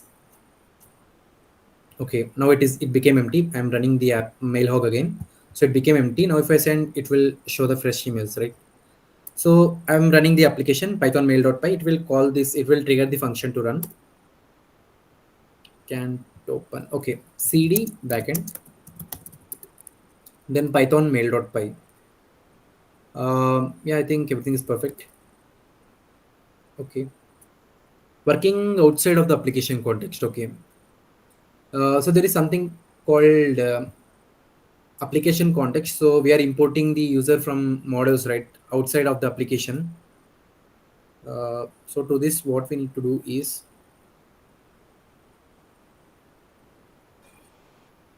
app.app. So there is something called app.push app.context. I'm not sure. Push app to work outside of the app context.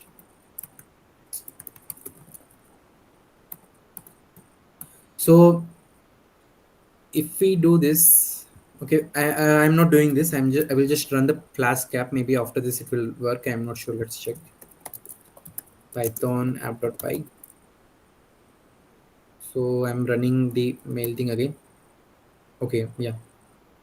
So out of application context, so I'm importing from models. I'm importing the user table, but this database is connected with the application, right? Application, right, in the Flask app. So what we need to do is we need to push the application context to outside. So any other application also can integrate with this one. So if it is not working, then yeah, we need to do some other thing. Tab.app.context. We need to import app also from the Flask app. From app import DB. From models import user. From app import app. From DB import this. Uh, so then it will work, I guess. Yeah, now it is working. So from application, I'm importing application. So what it is doing is it is pushing the app context to outside. So this is some security, guys. So right now this app is a single application, right? And the mail is something outside of this app.py. So that's why I'm pushing the context to outside. If I'm importing app from app, let me just comment it and check again if it is the reason. Yeah, now it is giving error. So only if I import app from app, then it is pushing the context to outside. Now I'm able to get models from the, user table from the models, and I'm able to send mail to every user. I'm able to fetch the data from the user table. So yeah, we can see there are two users, that is 22f 2857. Let me check from instance database. Yeah, we can see there are two users. That's why it created. It sent mail to only two users. So let's also run the front end. So to check that, cd front end npm run dev 5173.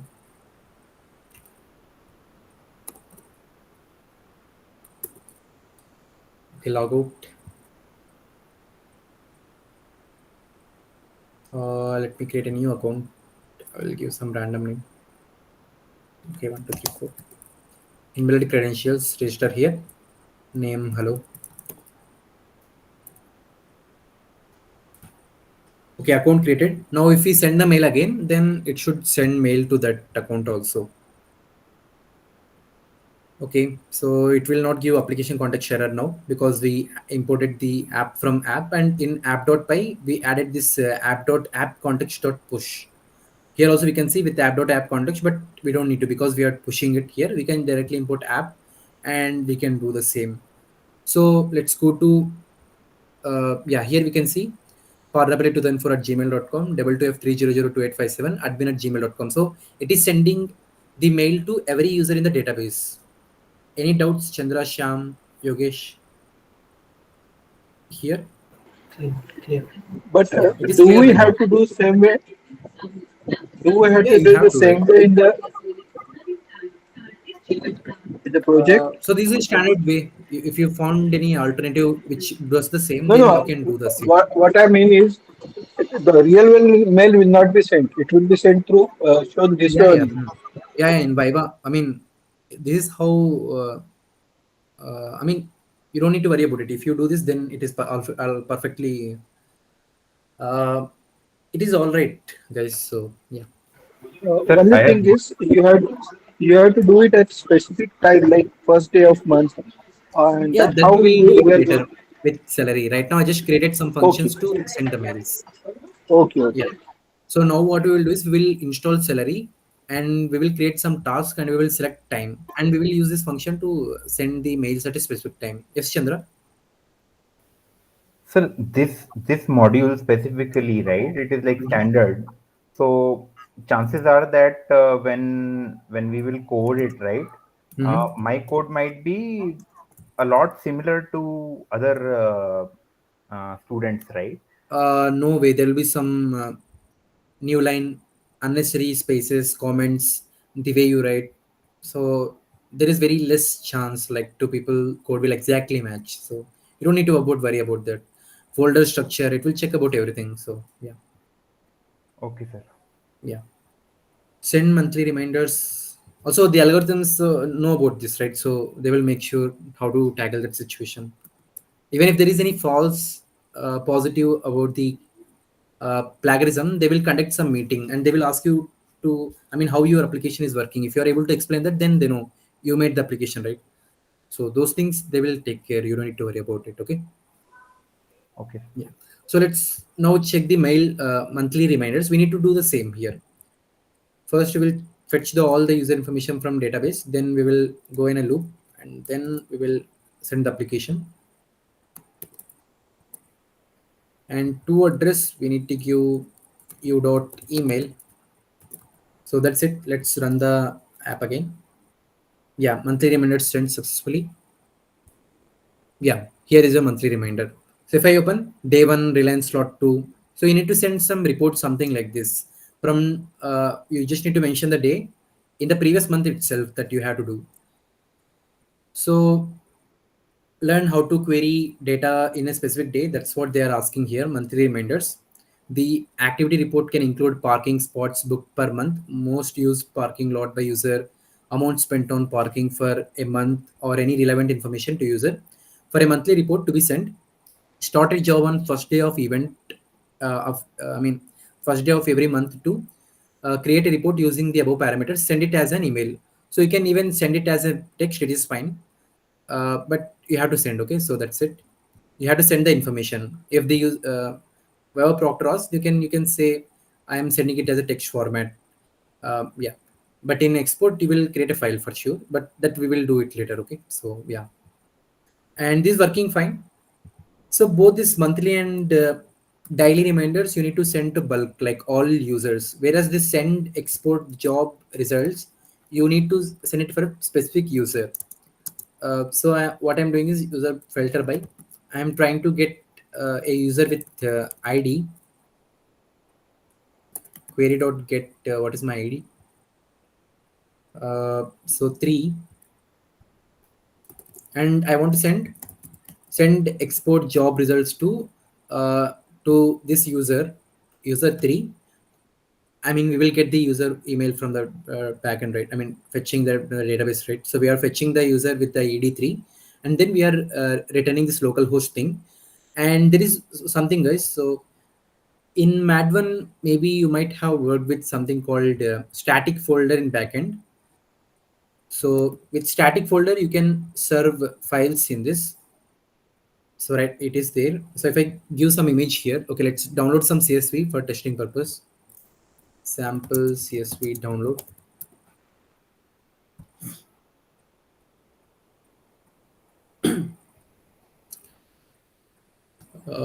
We don't need that much. Okay, 72 kilobytes, fine. Save as. Okay, zip file, no. Okay, let's create one ourselves by waiting for that. Yes, sir. That is risky also. You don't know Yeah. things. Users.csv. So we'll create something. One. Okay, I'm using some office extension, something. It is giving this.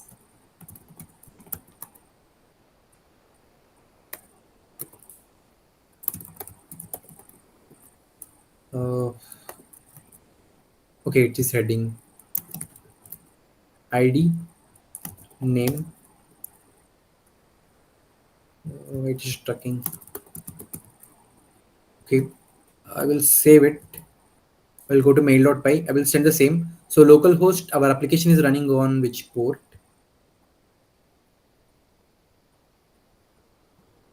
Okay, 5000 only. So 5000, and then static folder. I will give the static folder, and then users.csv. Okay. Now if I click on this mail, it should open the mail. Okay, I mean the report. So mail.py. Daily reminder sent successful. Okay, why it is sending daily reminder? I'm not calling that. Okay, export job result. Okay, I forgot to change this. Uh, Not daily reminder.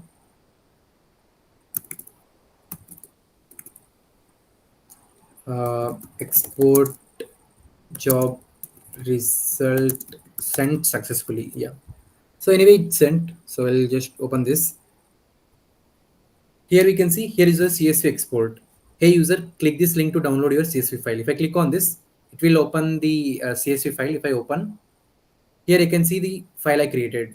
Okay, it is empty. I don't know why.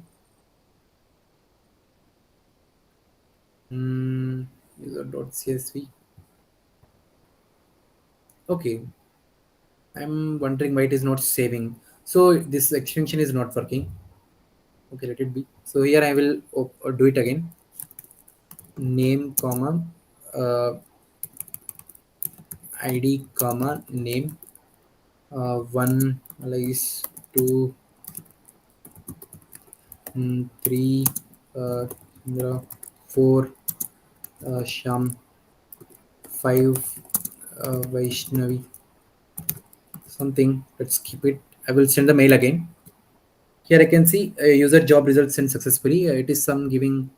Okay, you don't need to worry about this query.get method because it is a legacy thing. So that's why it is giving error. But we don't need to worry about this. So yeah, it sent the mail. If we go back, let me delete all the messages. Then we can open that. So Control J. I'm deleting the previous user's CSV. Yeah. So let's run the mail.py. So export job results sent successfully. So here is your CSV export. If I click on this link, it will download this one. I will open. Then here you can see the data, Alice, Nandan, all the ID and names. So this is clear, guys. So how I am creating. So I'm just referring to some US CSV folder inside static folder, and after the local host, if I give static, the files whatever is in the static we can serve via the Flask application. Is it clear? I need some thumbs up because it is very important. Guys, okay, 1, 2, okay, Sham. Okay, maybe he's not there. Okay, fine. So, okay. Yes. Yeah, okay then. So, yes, guys, I'm glad that you are able to understand. So, yeah, so right now the functions are working perfectly. So, sending mails is fine. So, this is ultimate thing that we can do about the backend thing. Now, what we need to do is now we need to Redis is there, salary is there. Now we need to create a salary thing. So if I run mail.py, it should not show anything because we are not calling anything, and it is not supposed to. So fine. Now, what I want to do is I want to create a folder called salary.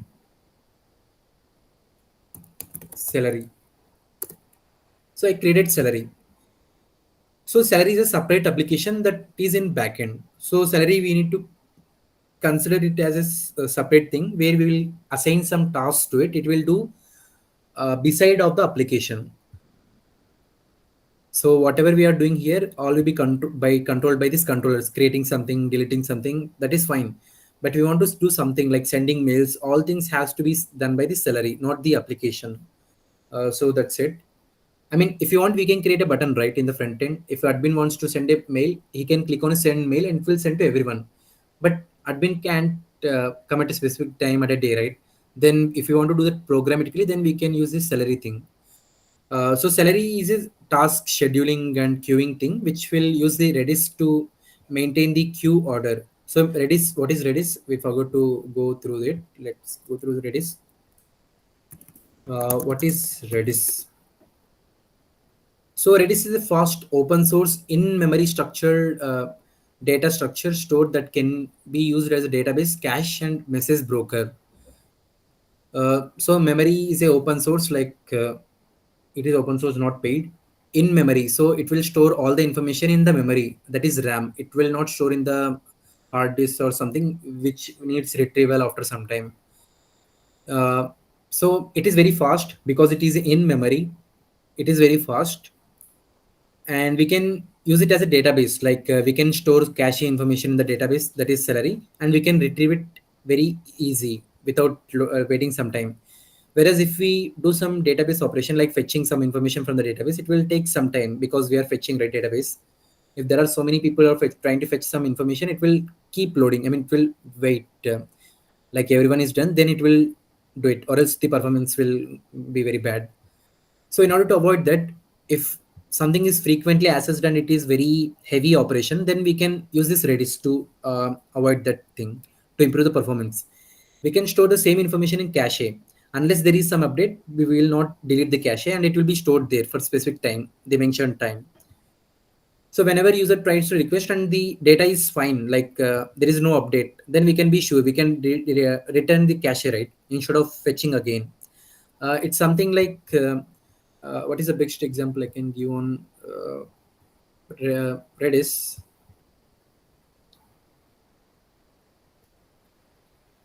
Uh, best example for cache. Okay, we'll give it later, guys. So cache, it is important thing. I will explain because in Vibe also they will ask. For now, think about Redis is like something which stores information, and we can also keep some message broker. Like if we give some time, it will. What is message broker? I'm also not sure. So it is something like which will keep information. Maybe we can also keep some information about when to run a function. What is message broker? That facilitates communication between different systems. Yeah, yeah. So if we keep some information in Redis to call a function at a specific time, it will do that. So that is what it is. Message broker is a type of software. They can perform actions like message validation, transformation, persistence, asynchronous communication, send message without waiting for response. Or okay, let me just confirm with ChatGPT. I'm not sure.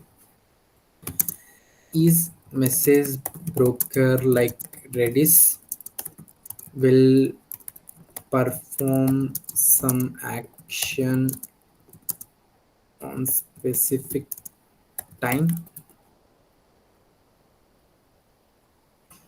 Does not perform actions. Okay, it's just responsible for passing message between. Okay.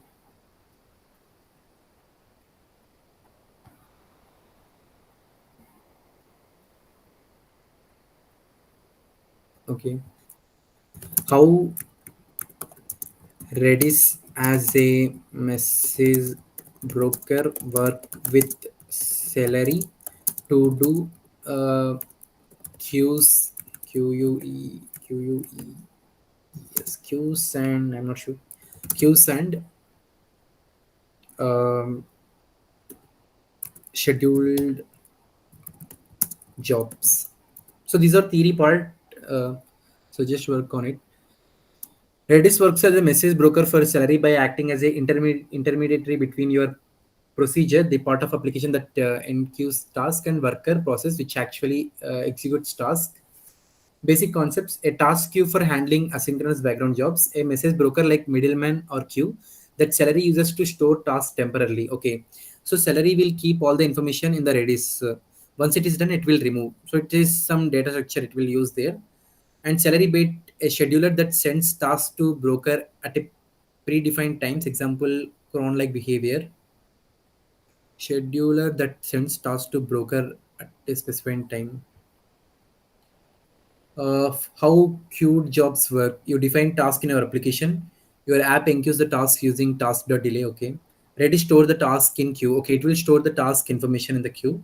Celery worker polls Redis, picks the task and executes its result if enabled. Optionally stored in the result Redis or the backend. Okay. So the Celery beat is the periodically to Redis broker. So we are just using Redis to store the information, guys, about the when to run the application. Uh, so just understand it stores the information about when to do something, what to do. So those things. So yeah. So Celery is installed. Okay, let's run Celery. I don't think now we need to do this mail log. I'm closing it. I will open Celery.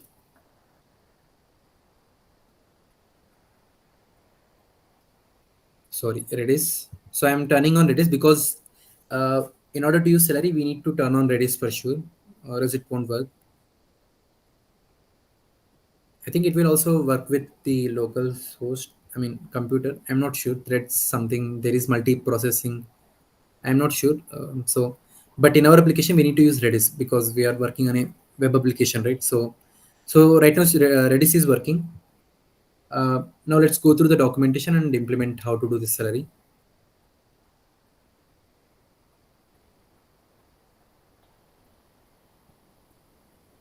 Okay, what is this download?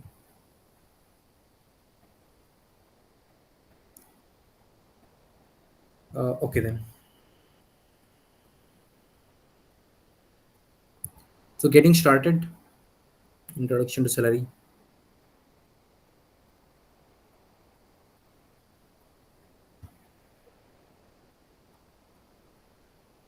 So first of all, we need to import salary. Salary is easy to use and maintain. It doesn't need configuration files. Okay.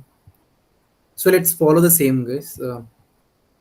I think salary is not installed in my computer. So inside this salary, uh, I don't know how to name the file. So let it be salary only, salary.py.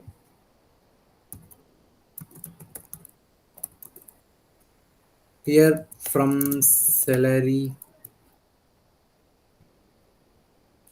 import salary, app equal to salary, hello, and app equal to salary task broker equal to this one. So Redis, it is running on localhost 379. So we need to give the broker URL in the running Redis. We can see uh, running in standalone mode. Port is this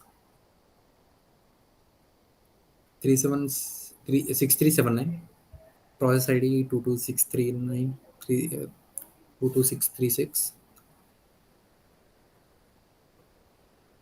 Okay, let it be. We'll talk about it later. @app.task. Okay, Shyam. Go through the recording. Define hello. Return hello world. So from salary, we imported salary and we created an app with the salary, and app.task, we are given some task and it will return hello world. Now, how to use this? Big jump.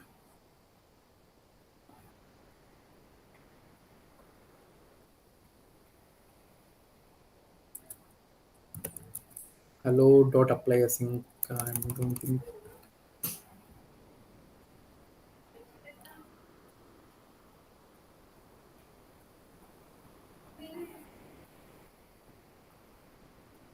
So here they're explaining how can we install the Redis running salary worker.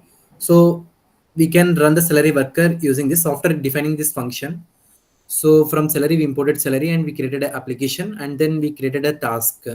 So we are defining hello and we are returning hello world. Now we can run the salary worker using this command. So forget about mail, guys. So we successfully able to create some functions which will send mails. Now we need to work on doing the salary thing. So what is salary? So with this app.task, we can delay this task. So let's work on it. First, let's run the salary -a. So the worker. Uh, so first, let's run this salary file. Then we can call this task from salary file. We will import this task, and then we will add some delay to this. So it will be queued. So yeah, let's work on it. -a tasks. I don't think it is tasks. Yeah, okay. Because I have named the application as task, we need to give the same thing here. -a tasks and worker -n log level equal to info. Okay. If you want, you can check these things in detail, but log level equal to info, maybe it will print all the log. I'm not sure. So, okay, we need to install salary first. So pip install salary. So it will install Python package. So it is installing everything. I thought it was there, but it is not there. So I will save this file.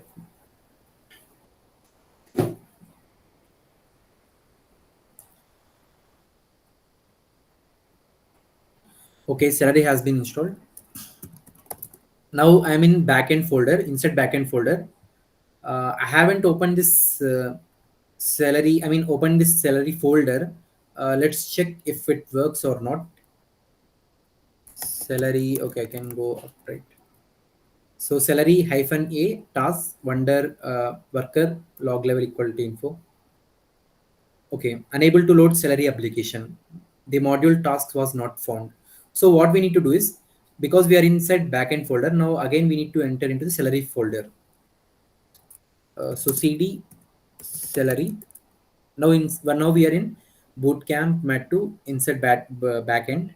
Inside backend Celery folder. Now I am going to run the Celery application. Okay. Unable to load Celery application. The module task was not found. Maybe you need to give init, so it will work. I'm not sure. Init. So let me just check this. Okay.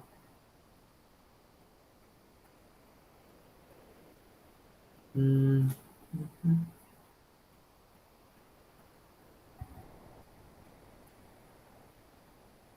Let's create a file task.py. Okay, maybe we need to, okay, auto discover. There is something called auto discover.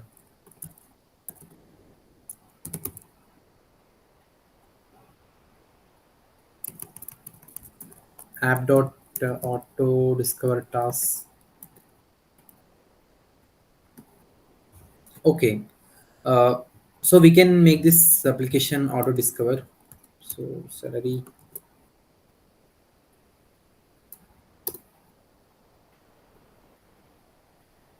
Okay then.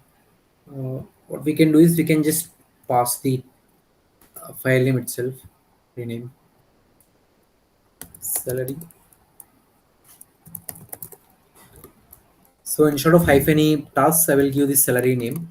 So I am changing this because here they are creating this file named tasks.py, and they are giving the tasks name inside this Celery creating app also. So that's why I thought it will pick from here, but no, it is picking from the file name, I guess. So that's why I changed the uh, command that we need to run the Celery worker. Instead of tasks, I will give Celery, the file name. Yeah, now it is working. Okay. So yeah, we are successfully running the Celery. Windows config app transport localhost 5672 results disabled concurrency 12 task events off.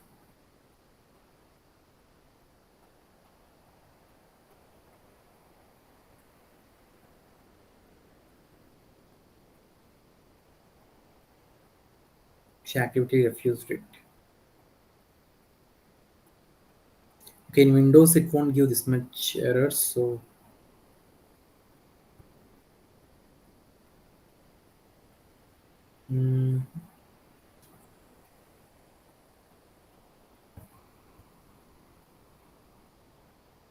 okay, let it be.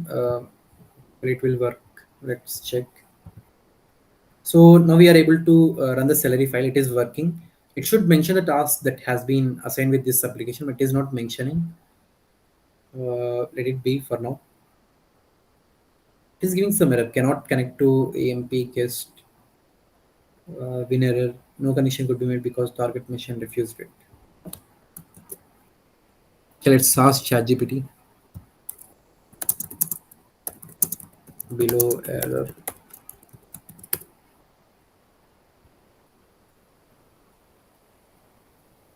Means Celery is trying to connect to RabbitMQ server. Oh, Q server isn't running.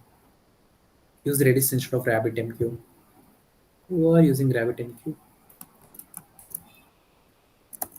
This is my salary code, and I'm running Redis in my PC.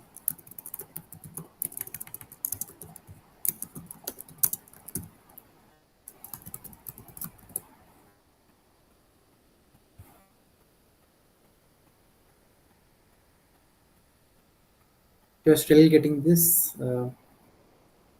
You must ensure that you're starting the salary worker for the same file context or explicitly pointing to correct module. If your file name is task.py, you must do this. Otherwise, salary won't find your broker config and will fail back to the default RabbitMQ. Okay. Okay, then okay, let's make it task.py only. Maybe the way I named it is causing the issue. Okay, Yogesh, yeah, you can check the recording, but I will make sure to complete all these things today itself because tomorrow maybe I won't get time. Shut down. Instead of salary.py, it should be task.py.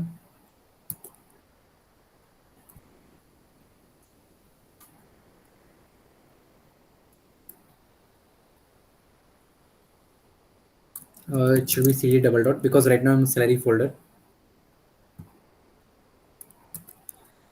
So came back, now running the same code, salary hyphen a task worker hyphen log level. Okay, redis. Non-type object has no attribute redis. Is redis running? Okay, it is running.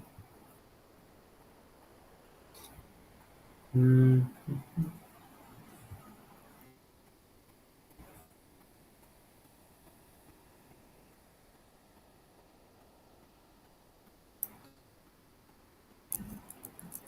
I think it is because of the Windows case, because Windows don't support Redis and we got third party Redis running thing.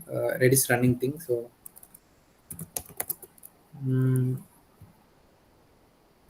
if we do WSL, then it will work fine. I also have WSL. I will also guide how to do that. I think I uninstalled it. Okay.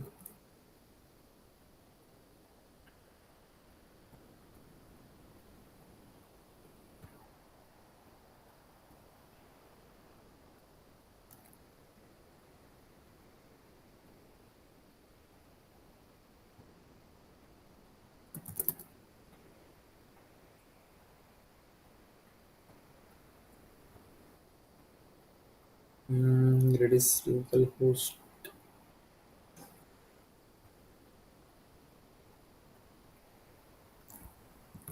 How to check if Redis is on the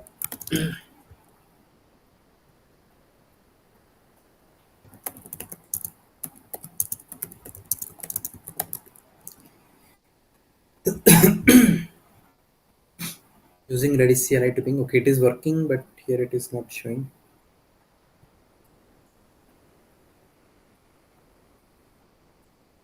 Okay, let's do this Python test so we can be sure it is not because of the Redis. If it is because of the Windows Redis, so we need to do with the WSL only. So I will do pip install Redis, and here in backend I will create a Python file, Redis test.py. Okay, Redis has been installed. Now I will copy paste this. So Python Redis test.py. Oh, connected to Redis. So Redis is working then. Then why it is not coming? Check your salary worker logs.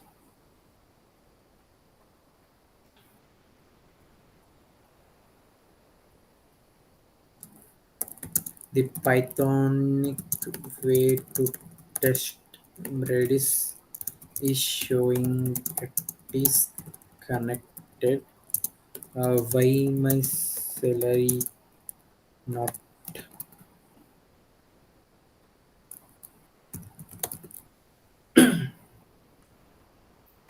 salary hyphen a task hyphen log level equal to this localhost 6379/0 define hello return hello world. It is perfect. Why it is giving the log level no hyphen.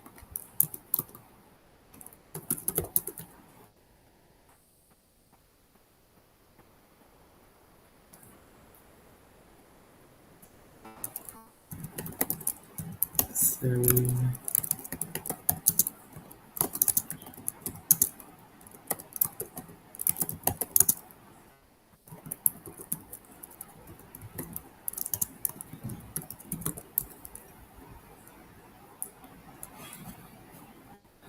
uh, okay, I don't know, guys. Previously it was not working. Right now it is working. Maybe it is because pip install Redis. I guess. I think we need to do pip install Redis. Then only it will be able to. Or else we can do something. We will stop this server.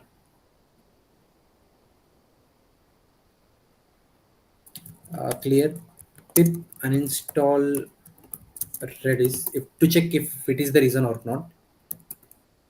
I will run this Redis salary thing again. Yeah. So it is because of that.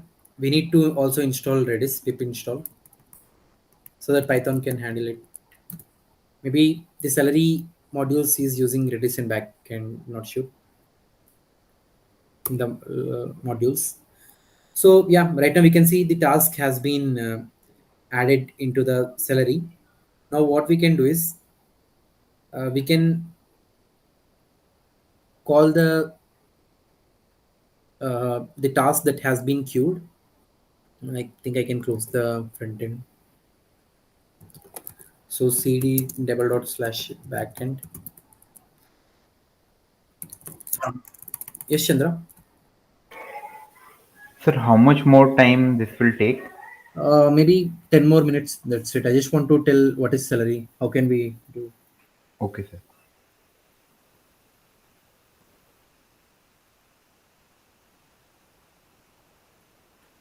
Yeah. So now I will do Python thing. So I just entered into this. Uh, I don't know this active mode something. I'm not sure. So if you enter Python, it will enter into this line by line compiler. If you do something in this line and press enter, it will compile this. So I'm just inputting from task task import hello. So it is a function. So if I do hello of it will run the function. Now what I will do is uh, hello dot delay. There is something I forgot the syntax. So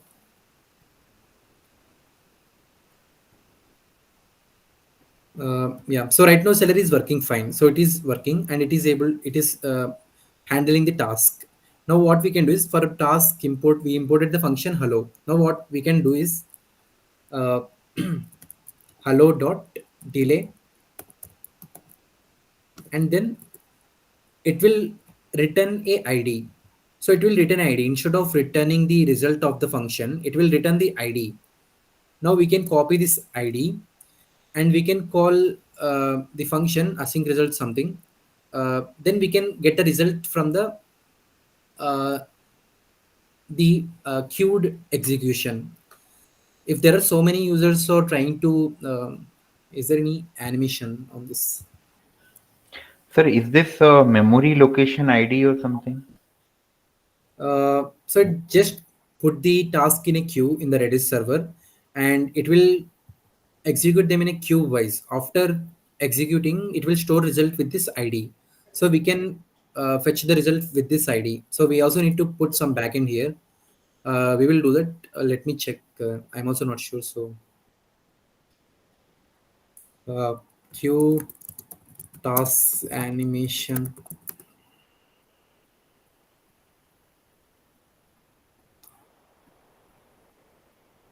multiple user.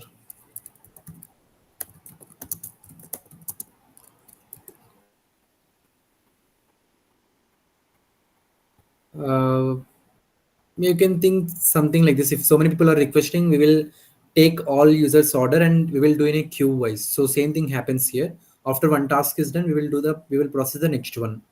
So same thing happening here. We got this result, keeping result. So right now it will call this function. It will do a delay. I mean, it will put it in a queue.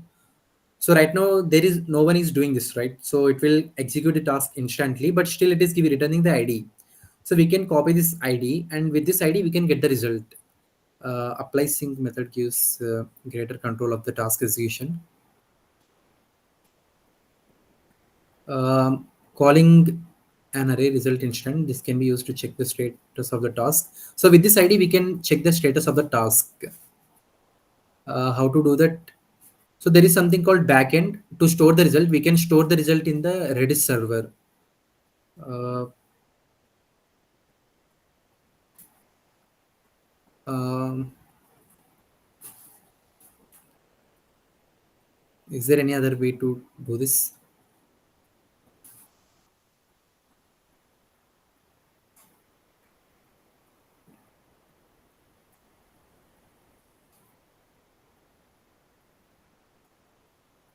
Task ignore result.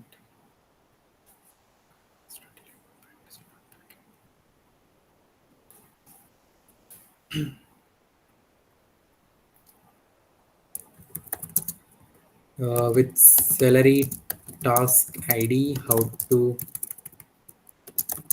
get information.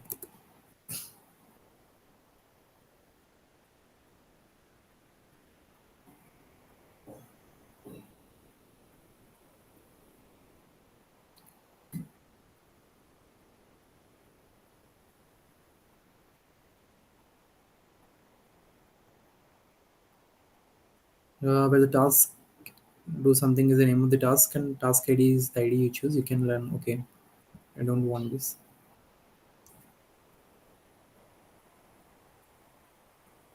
Is a different task ID for salary task. Okay, let's ask ChatGPT. How to get result of salary task ID?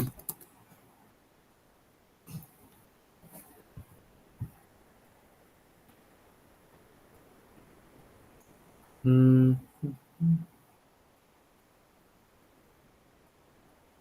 Okay, from salary dot result we can import something async result. Okay, we need to do this. Control window stop.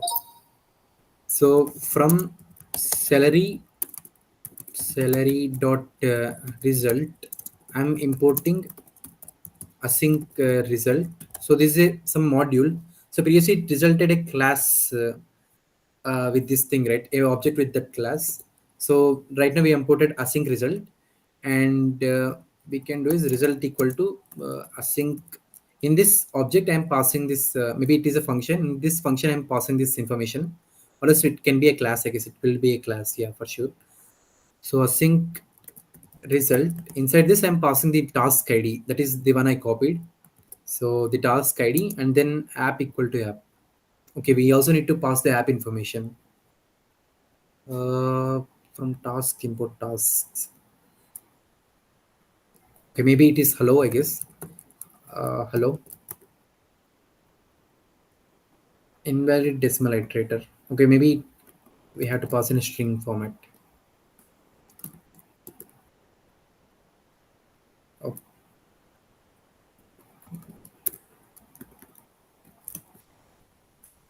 Okay, it's missing around.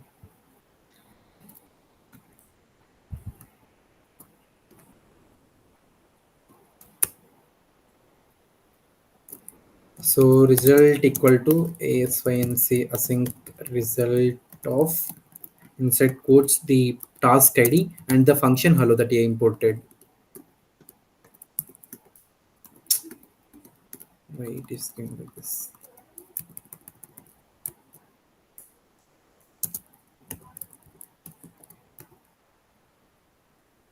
Not sure guys why it is doing like this.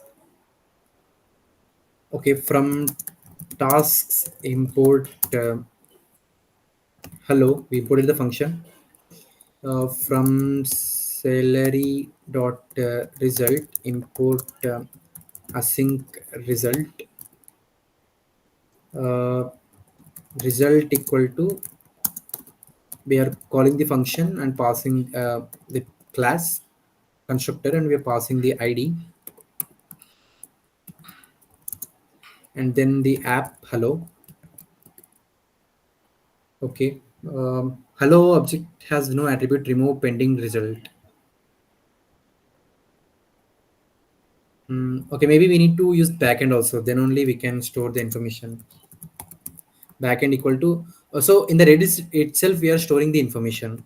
So we are doing guys, so that from tasks I input hello, and I will keep result equal to delayed hello dot delay. So it will enqueue in a queue. Hello object has no attribute, remove pending result. Again.